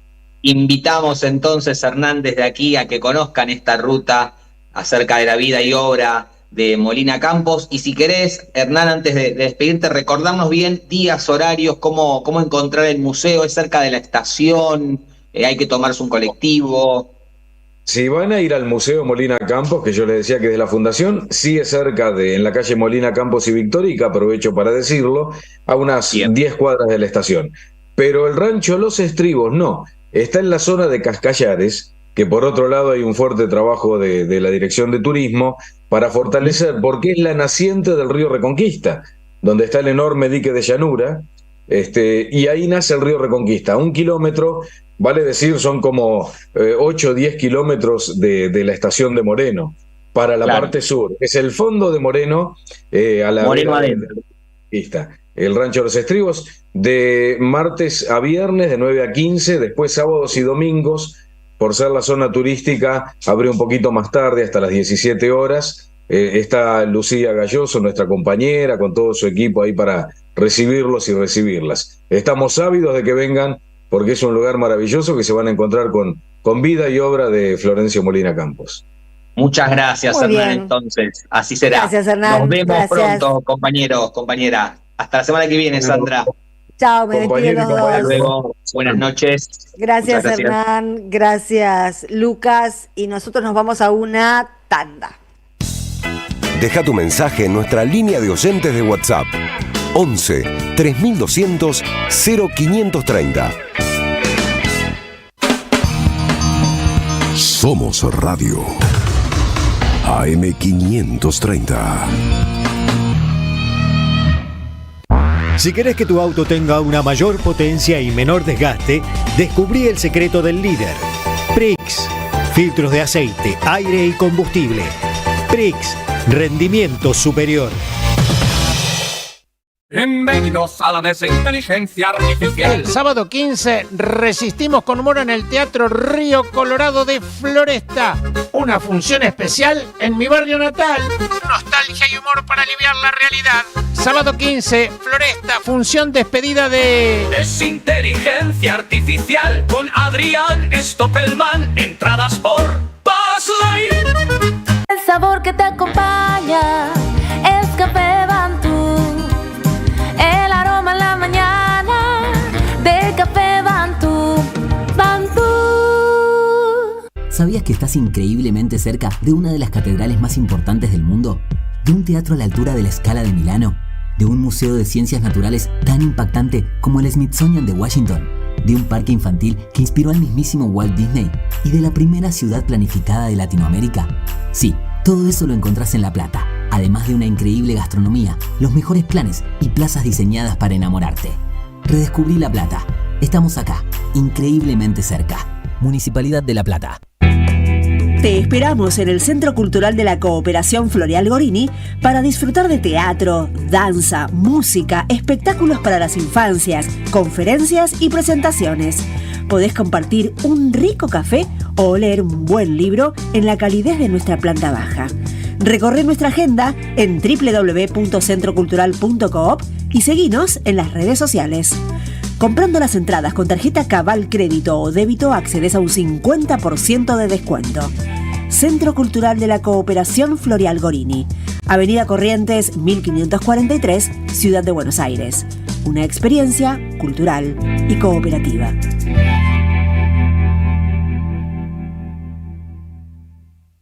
Vení a conocer la provincia de Buenos Aires. Turismo todo el año. Provincia Bonita, Argentina. Más información en buenosaires.tour.ar. Gobierno de la provincia de Buenos Aires. Aquí La Ferni, música, cantora, activista, docente trans no binaria. Me estaré presentando en el Perón de Lanús con mi guitarra compartiendo esta propuesta de un folclore contemporáneo y disidente.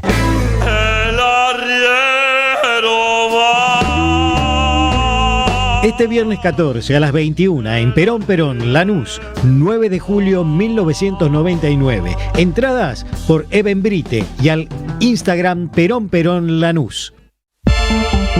Las voces se multiplican. Nuestra comunidad se agranda. Hola, soy Patricia. Los escucho desde Quequén, Necochea, provincia de Buenos Aires, la mejor playa argentina, bordando un tapiz. Gracias a la comunidad 530, renovamos nuestra planta transmisora. Más potencia, más llegada. AM530 Somos Radio. A todo el país.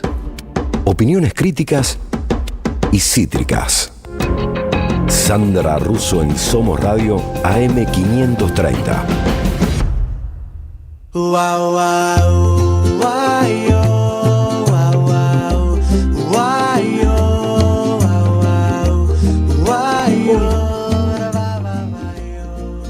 Acá estoy, estaba tapada por un cartel. Bueno, vamos a dar la bienvenida después de sus vacaciones a Santiago Liaudat. ¿Cómo estás, Santiago? Ah, no eran vacaciones, era cuidado de la cría. Y estuve trabajando bastante, así que, bueno. Me imagino porque el cuidado da trabajo. Sí, es cierto. Bueno, ¿cómo andas, Sandra? Bien, qué sé yo. Imagino que preocupada. Bueno. Sí, preocupada, sí. Vamos a retomar estas columnas de filosofía después de un mes y medio, Sí. con algunas novedades. Le comento a la audiencia que tengo página web ahora, se llama ideasenjaque.com, y ahí pueden encontrar todos los audios de nuestras columnas, y bueno, hay textos y videos, así que les invito. Aprovechamos para la gente que pregunta después de tus columnas, ¿cómo se llama? ¿Dónde lo puedo ver? ¿Cómo lo puedo volver a escuchar? Ya va a estar todo ese material reunido en, ¿cómo dijiste que se llama el sitio? En Jaque.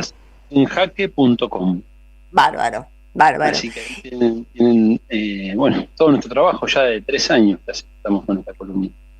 Y el ciclo que empezás hoy me parece muy novedoso.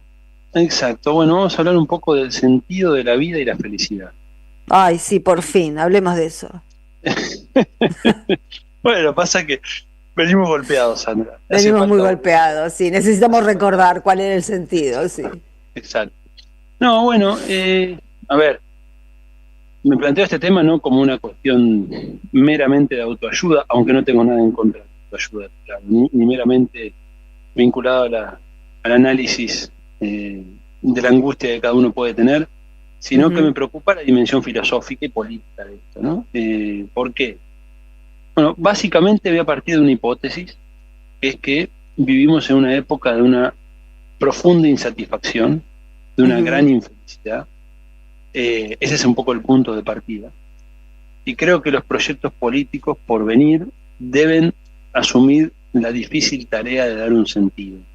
Es decir, Y si uno repasa la historia, en verdad uno encuentra eso. Si los proyectos políticos populares han sido aquellos que han sido capaces de ofrecer un sentido, no solo de dar de comer, que por supuesto es lo fundamental, ¿no? Pero es necesario también llenar el alma de sentidos. Entonces me interesaba reflexionar en esa clave, vamos a hacer un recorrido histórico por distintas respuestas a la pregunta acerca de la felicidad, del sentido, y vamos a ir arribando, por supuesto, a lo que nos interesa, que es el presente y el futuro, ¿no? Ajá. Así que ese va a ser el recorrido de este ciclo que hemos denominado acerca del sentido y la felicidad.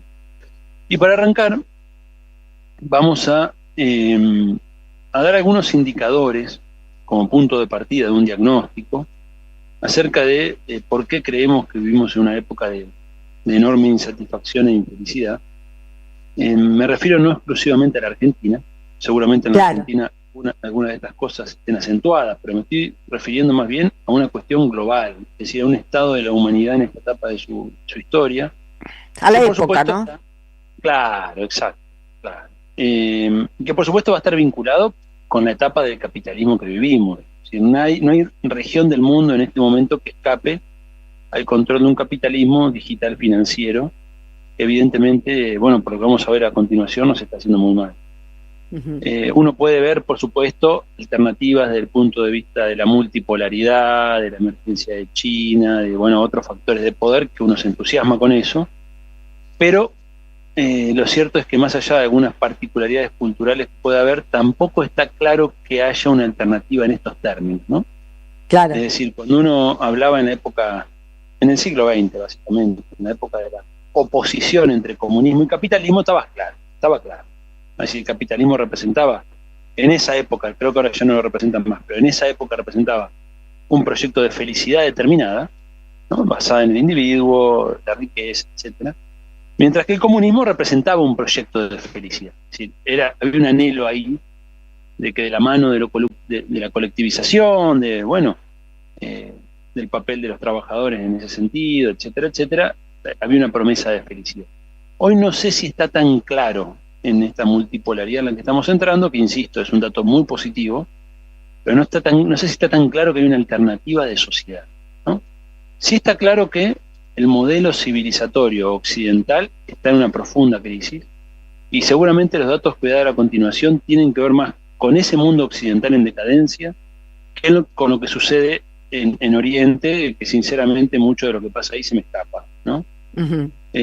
Así que veamos cuál es entonces este malestar que estamos atravesando en Occidente, ¿no? Y fíjense, acá estuve haciendo un pequeño trabajo de investigación y buscando datos. Fíjense, miren, datos de la OMS, ¿no? Organización Mundial de la Salud.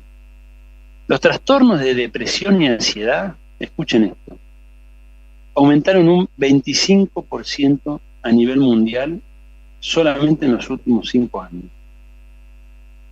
Después de la pandemia. La pandemia debe haber agravado eso, sí. La pandemia aceleró la digitalización y el aislamiento, ¿no? Yo creo que el efecto de la pandemia fue ese. Y el individualismo.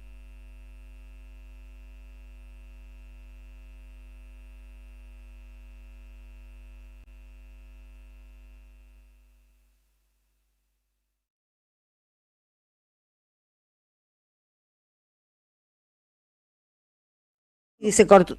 A ver si, Santiago, si te escucho. Yo te escucho bien, sí.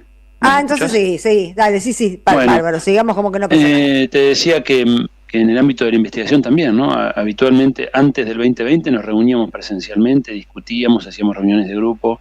Hoy ya todo mudó al ámbito de la virtualidad, es impresionante. Así que, efectivamente, ahí tenemos un dato: depresión, ansiedad, consumo de psicofármacos. Hay un aumento sostenido del consumo de ansiolíticos y antidepresivos, con el dato que empieza a alumbrar una particularidad de esta época, que es que donde más se está aumentando esto es en jóvenes. Y el tercer dato que tomé de la OMS, también muy importante, por lo que refleja, que es el aumento de la tasa de suicidios, ¿no? Esto es un fenómeno global, en todo el mundo está aumentando la tasa de suicidios, en particular en jóvenes y adolescentes. En jóvenes. Que ya es en este momento la primera causa de muerte no natural, es la primera. Y fíjense este dato que obtuve: De mediados del siglo XX en adelante viene bajando la edad promedio del suicidio a nivel mundial. Es decir, hasta los años 50, la edad promedio del suicidio era X, no la sé, supongamos 50 años, no sé. Y de ese entonces en adelante, cada año baja un poco la edad promedio del suicidio. Es decir, que cada vez más son los jóvenes los que toman la decisión de quitarse la vida. Esto creo que es un dato muy, muy importante y muy impactante. Sí, que lleva a la pregunta de qué les estamos ofreciendo a los jóvenes en estas Tal cual. sociedades, ¿no? Y está emergiendo un fenómeno que es inédito en la historia, que es el suicidio de niños. Ya es la aberración absoluta desde el punto de vista social y civilizatorio, ¿no? Como De eso civilización. escuché poco, Santiago. Sí, sí. Vos sabés que hubo un caso que a mí me impactó muchísimo y que estuve buscando información a partir de ese caso, que fueron 2 niñas en España de 8 años, si no me equivoco, que se suicidaron tirándose de un Por balcón. bullying era. Claro, y empecé a indagar y efectivamente está dándose la situación de que empieza a haber niños suicidándose. O sea que imagínense, ¿no?, en qué estado estamos como cultura. Así que tenemos ahí 3 indicadores fuertes del ámbito de la salud. Después está, por supuesto, el indicador de la soledad y el aislamiento, que, por ejemplo, la Universidad de Harvard, un centro de investigación muy reconocido en el ámbito, viene planteando la epidemia global en materia de soledad, ¿no? Es decir, la soledad y el aislamiento ya como un problema de salud, porque esto, claro, empieza a repercutir en una serie de indicadores que van de la mano, ¿no? Entonces tenemos una epidemia global de soledad y aislamiento, un aumento de la desconfianza. Hay un estudio mundial que se hace en relación con la confianza social, la cohesión y la desconfianza, es decir, cuando te produce desconfianza a priori el desconocido, la vía pública, las instituciones. Bueno, a nivel mundial empieza a haber una caída generalizada de la confianza social, es decir, se está rompiendo rápidamente el tejido social. Hay signos muy claros en ese sentido de un desencanto, ¿no?, en relación con lo que nos promete la sociedad, ¿no?, con lo que representa la sociedad. Sería bueno saber exactamente desencantados de qué están. Mira, a mí lo que me preocupa es, porque uno puede decir, encontrarse un objeto, desencanto del Estado, desencanto de una política. El tema es que empieza a haber un estado de desencanto sin objeto. Claro, eso es peligroso, porque eso no tiene remedio. Exacto, porque es ese desencanto de no sé hacia qué, ¿no? Es que es la angustia, en definitiva. La angustia no tiene objeto, ¿no? No tiene objeto. Es una angustia. Sí. Entonces, vos te fijás, en la vía pública se ve en el barrio donde cada uno vive, ¿no? El retraimiento hacia detrás de los muros, donde la vida barrial está desapareciendo, ¿no? Y esto indudablemente es un signo problemático. Tenemos, por supuesto, todo lo que tiene que ver con la pérdida de sentido en el trabajo, en situaciones de altísima precarización que se están acentuando cada vez más. Que se van a acentuar más todavía en los próximos meses. Sí, por lo menos en Argentina seguramente, pero es un fenómeno global. Tiene que ver también con este capitalismo de plataformas. Y el trabajo, en el marco del capitalismo, era históricamente uno de los sentidos fuertes, ¿no? Es decir, el capitalismo te prometía que vos, mediante el trabajo, podías realizarte y podías alcanzar tu bienestar económico, etcétera. Es una de las grandes promesas del capitalismo, ¿no? La meritocracia. Bueno, pero tiene un aspecto real, digamos. En términos peronistas diríamos la movilidad social ascendente, ¿no? Pero hay algo ahí del trabajo que efectivamente hay una promesa detrás del trabajo. Cuando esa promesa no se cumple, porque vos trabajas en condiciones pésimas, porque no te permite salir adelante, porque estás endeudado, y la dinámica hacia el futuro que vos prevés es que eso se va a continuar o se va a profundizar, evidentemente la posibilidad de encontrar un sentido en el trabajo se deteriora, ¿no? Claro. Me parece una enorme frustración social. Entonces tenemos ahí el trabajo, la salud, mencioné antes la desconfianza, la soledad. Y la moralidad, además, Santiago, la moralidad. Justo estamos conectados, Sandra. Justo es el último punto porque estuve viendo unas encuestas que se hacen globales sobre valores, ¿no? Hay una encuesta global que se llama así, World Values Survey, ¿no? Encuesta global de valores. Y cada vez más gente, más personas encuestadas, esto se hace a nivel mundial, describen el mundo como sin rumbo y el futuro como sin confianza en el futuro. Es decir, se ve un futuro negro, se ve un mundo sin rumbo, y esto va de la mano con expresiones que aparecen en las encuestas como vacío existencial. O sea que estamos Claro, porque además no aparece la intención de cambiarlo. Las cosas son así. Claro, bueno, es un poco lo que también decía Fisher del realismo capitalista, ¿no? Es más fácil imaginar el fin del mundo que el fin del capitalismo. El capitalismo nos envuelve de tal manera que estamos siendo incapaces en este momento como humanidad de decir, bueno, si no es esto, ¿qué es? Y bueno, y creo que ese marco, ese malestar civilizatorio, si ustedes quieren, esta especie de agotamiento de un horizonte, que fue el horizonte de la modernidad, que le permitió a Europa expandirse por el mundo, generar expectativas. Hoy eso está agotado. Bueno, eso era Keynes. ¿Por qué no volver a Keynes? Bueno, vamos a hacer un recorrido sobre todo eso, ¿no? Este es solo el inicio. Iremos viendo, ya sé, yo estoy muy ansiosa. Claro, bueno, hay que justamente bajar la ansiedad y volver y volver a masticar las cosas, ir tranquilos, en pausa. Y bueno, vamos a hacer ese recorrido. Veremos un poquito de antigüedad, un poquito de modernidad y seguramente algo de pensamiento latinoamericano. Así que hoy me encanta el ciclo porque es un tema que nos interesa a todos. Me encanta. Bueno, gracias, Santiago. Bueno, muchas gracias. Adiós, hasta la semana que viene. Hasta la semana que viene. Y nosotros, Cepa y mensajes. Jugo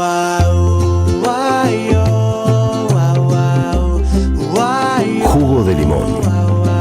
Un programa antioxidante.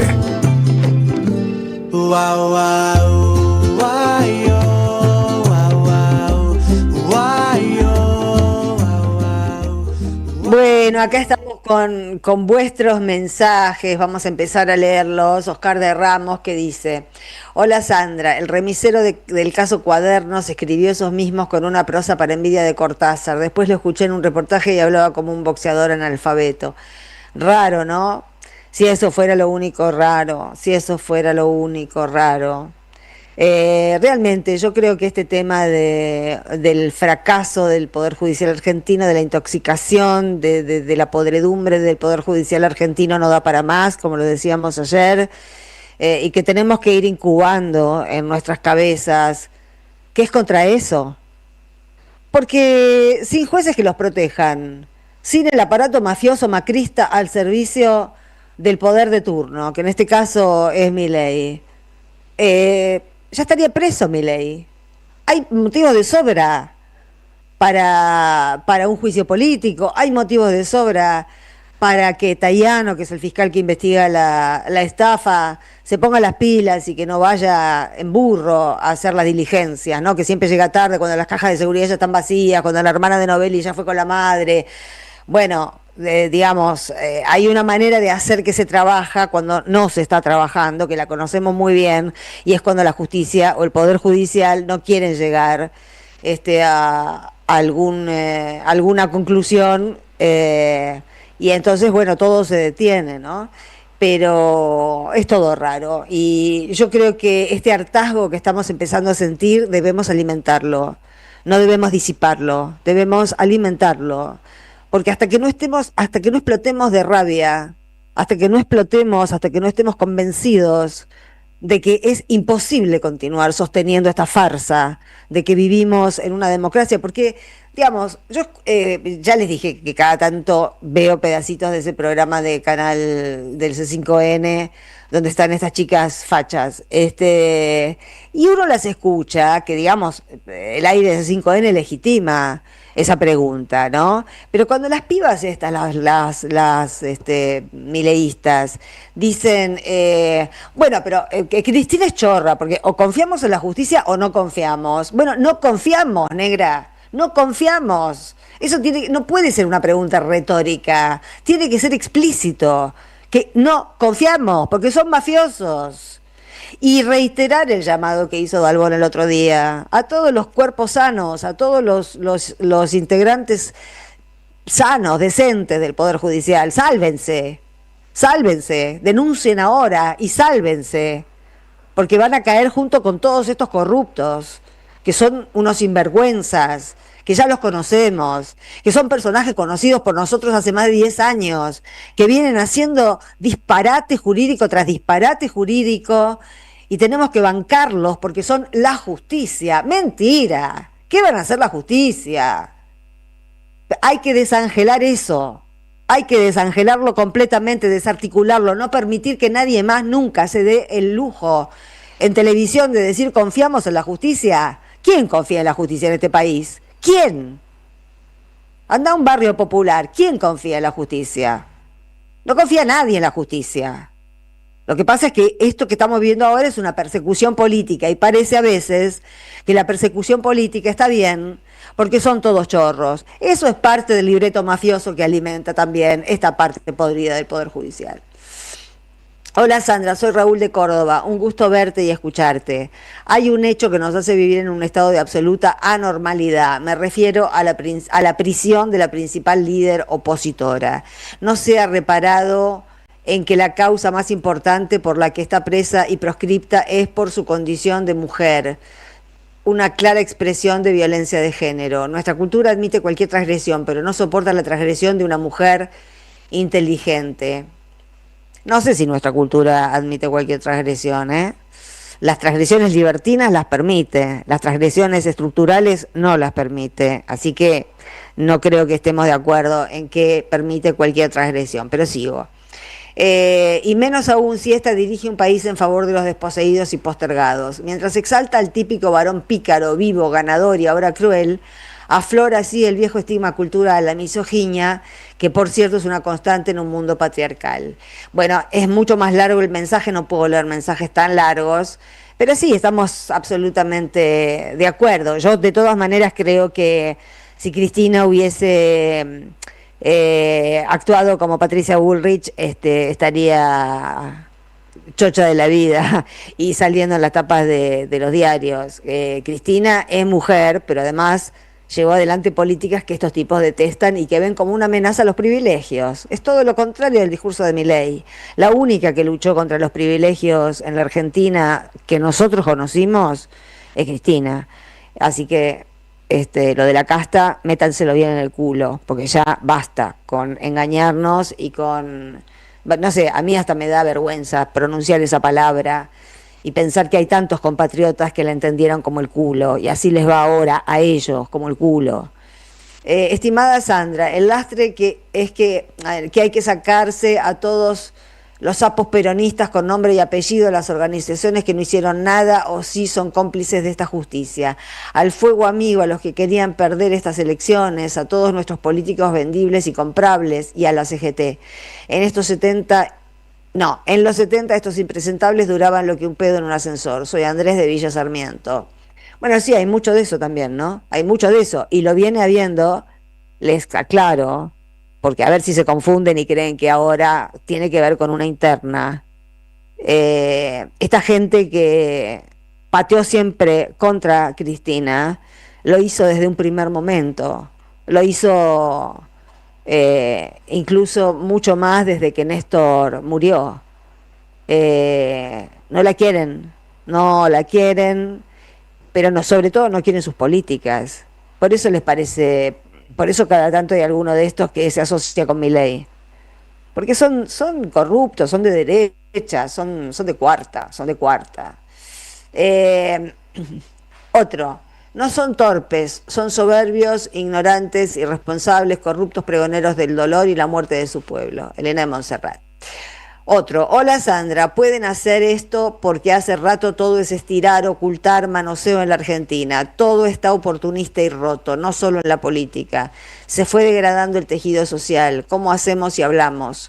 Nadie se hizo cargo de esa progresiva contaminación. Saludos, Mónica.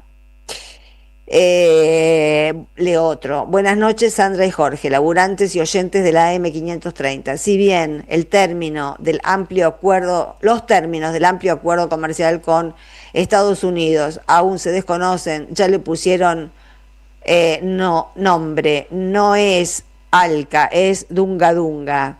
Qué loco, ¿no? Porque hace poco se cumplieron 20 años de aquel no al ALCA en Mar del Plata, de aquel memorable.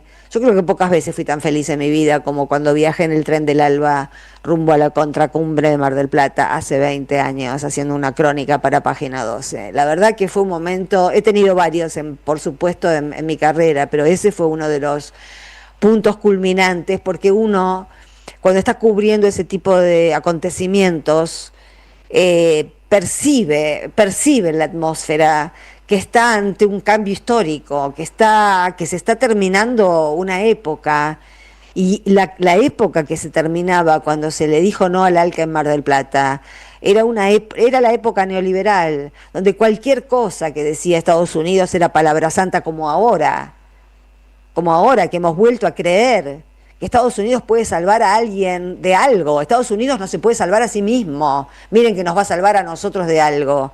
Vinieron acá a hacerse unos mangos, como va a volver Bessent a hacerse unos mangos, y como nos engramparon en este acuerdo de libre comercio, que va a ser el causante de mucha desocupación, de mucho desempleo, de mucha falta de salario, de mucha desesperación y depresión. Por eso me interesa el tema de Santiago. No estamos condenados a la infelicidad. No nacimos para sufrir. No estamos condenados a la tragedia. Votaron la tragedia. Votaron. Dense cuenta, se tienen que terminar dando cuenta. A lo mejor tienen que sufrir más todavía para darse cuenta de que se equivocaron. Y se puede reparar, pero antes se tienen que dar cuenta de que no pueden esperar peras de un olmo. Y Milei es un olmo que jamás parirá una pera. Y estoy fina, no se pueden quejar de las metáforas que elijo hoy. Podría haber elegido, tengo la mente últimamente llena de imágenes muy podridas. Sandra, estamos entregando allá en Yanquilandia la escritura de la Argentina donde están los peronistas. El Tano Mario. Vamos, Juan Marino, Fernando de Quilmes. Hola Sandra, Jorge, gracias por estar. Qué bello canta Delfina Chev. Yo no la conocía, la verdad, canta bárbaro. Excelente, Julio de Merlo. Otro, estimada y querida Sandra Russo, Milei necesitaría que la industria argentina mejore sus exportaciones para conseguir dólares genuinos por las exportaciones y no por préstamos, pero me parece que eso no va a pasar porque las empresas están cerrando y despidiendo gente. Veo la cosa negra. Le mando un beso, que ande bien, saludos a Jorge. Por supuesto que Milei necesita dólares, porque el Fondo Monetario ya lo empezó a apretar, con que empezó a comprar dólares, querido, porque tampoco vas a pagar la próxima. Obvio que no va a pagar la próxima. Y todos estos dólares que le prestaron, los va a seguir usando para planchar el dólar. ¿Les cabe alguna duda que este tipo se va a bancar una devaluación que va a significar que fracasó? Fracasar ya fracasó. Lo que pasa es que está usando más deuda que va a quedar a nuestro cargo para hacer de cuenta que no fracasó. Digamos, no hay mucho más para analizar. ¿Cuál es el sentido de que tengamos un 2,3 falso de inflación cuando debemos más plata que ningún otro país en el mundo? ¿Y dónde está la plata? En ninguna parte. Somos el pueblo más pelotudo del mundo. Nos lo pasamos pidiendo guita que sale por donde entra. Y nada, ningún millón de dólares de esos recala en la Argentina. Seguimos viviendo como esclavos. Cuando hacemos ricos a tipos como Bessent y los amigos de Bessent, tenemos que despertar de esta pelotudez psicológica que nos ha embargado a muchos compañeros, a muchos compatriotas. Porque realmente se están portando como imbéciles. Y lamento decirlo así, pero yo ya me cansé de que están hartos. Bueno, estamos todos hartos. Pero hay que poner un poco de inteligencia también. Hay que pensar también en los hijos, no solamente en ellos. ¿Qué vida les espera a los hijos en un país que cada 3 meses pide 20.000 millones de dólares? O en un país del que no van a ser dueños, van a ser esclavos. Están condenando a sus hijos a la esclavitud. Piénsenlo un poquito, ya sé que no me escuchan, pero bueno, ¿qué le vamos a hacer? Bueno, son las 21:59. Así que bueno, me voy despidiendo de Victoria Nardone por la producción, de Carlos Di Mare por la operación técnica, de Ailén Pavón por la producción del streaming. El próximo programa es El Refugio con Osvaldo Quiroga. Hoy me lo pusieron, ayer me quedé sin acordarme cuál era. Y nosotros nos despedimos esta vez hasta el lunes. Y bueno, pasen un fin de semana lo mejor que puedan, reflexionen y Y necesitamos empoderarnos, necesitamos sentirnos de nuevo potentes, porque lo somos, pero nos han convencido de que no lo somos. Tenemos que volver a creer en nosotros, si no, estamos perdidos. Hasta el lunes, compañeros. Las máscaras, la pulpa de tu corazón me llena con ese sabor. En AM530 pasan muchas cosas. Y todo lo que pasa está en la red. Somos Radio AM530 en Facebook. Entérate de lo que pasa. AM530. Somos redes. Somos radio. Seguí a la Cámara de Diputados de la Provincia de Buenos Aires a través de sus redes sociales y entérate de todas las actividades legislativas. En Instagram y Facebook como @diputadosBA y en Twitter como HCDiputadosBA. El destino de tus vacaciones está en Turismo Cabal. Viví los momentos que querés, con viajes armados a tu medida, con las mejores ofertas y los paquetes que buscas, con más de 35 años de experiencia. Entra en www.turismocabal.com.ar y encontrá las vacaciones que necesitas. Turismo Cabal, seguridad en viaje.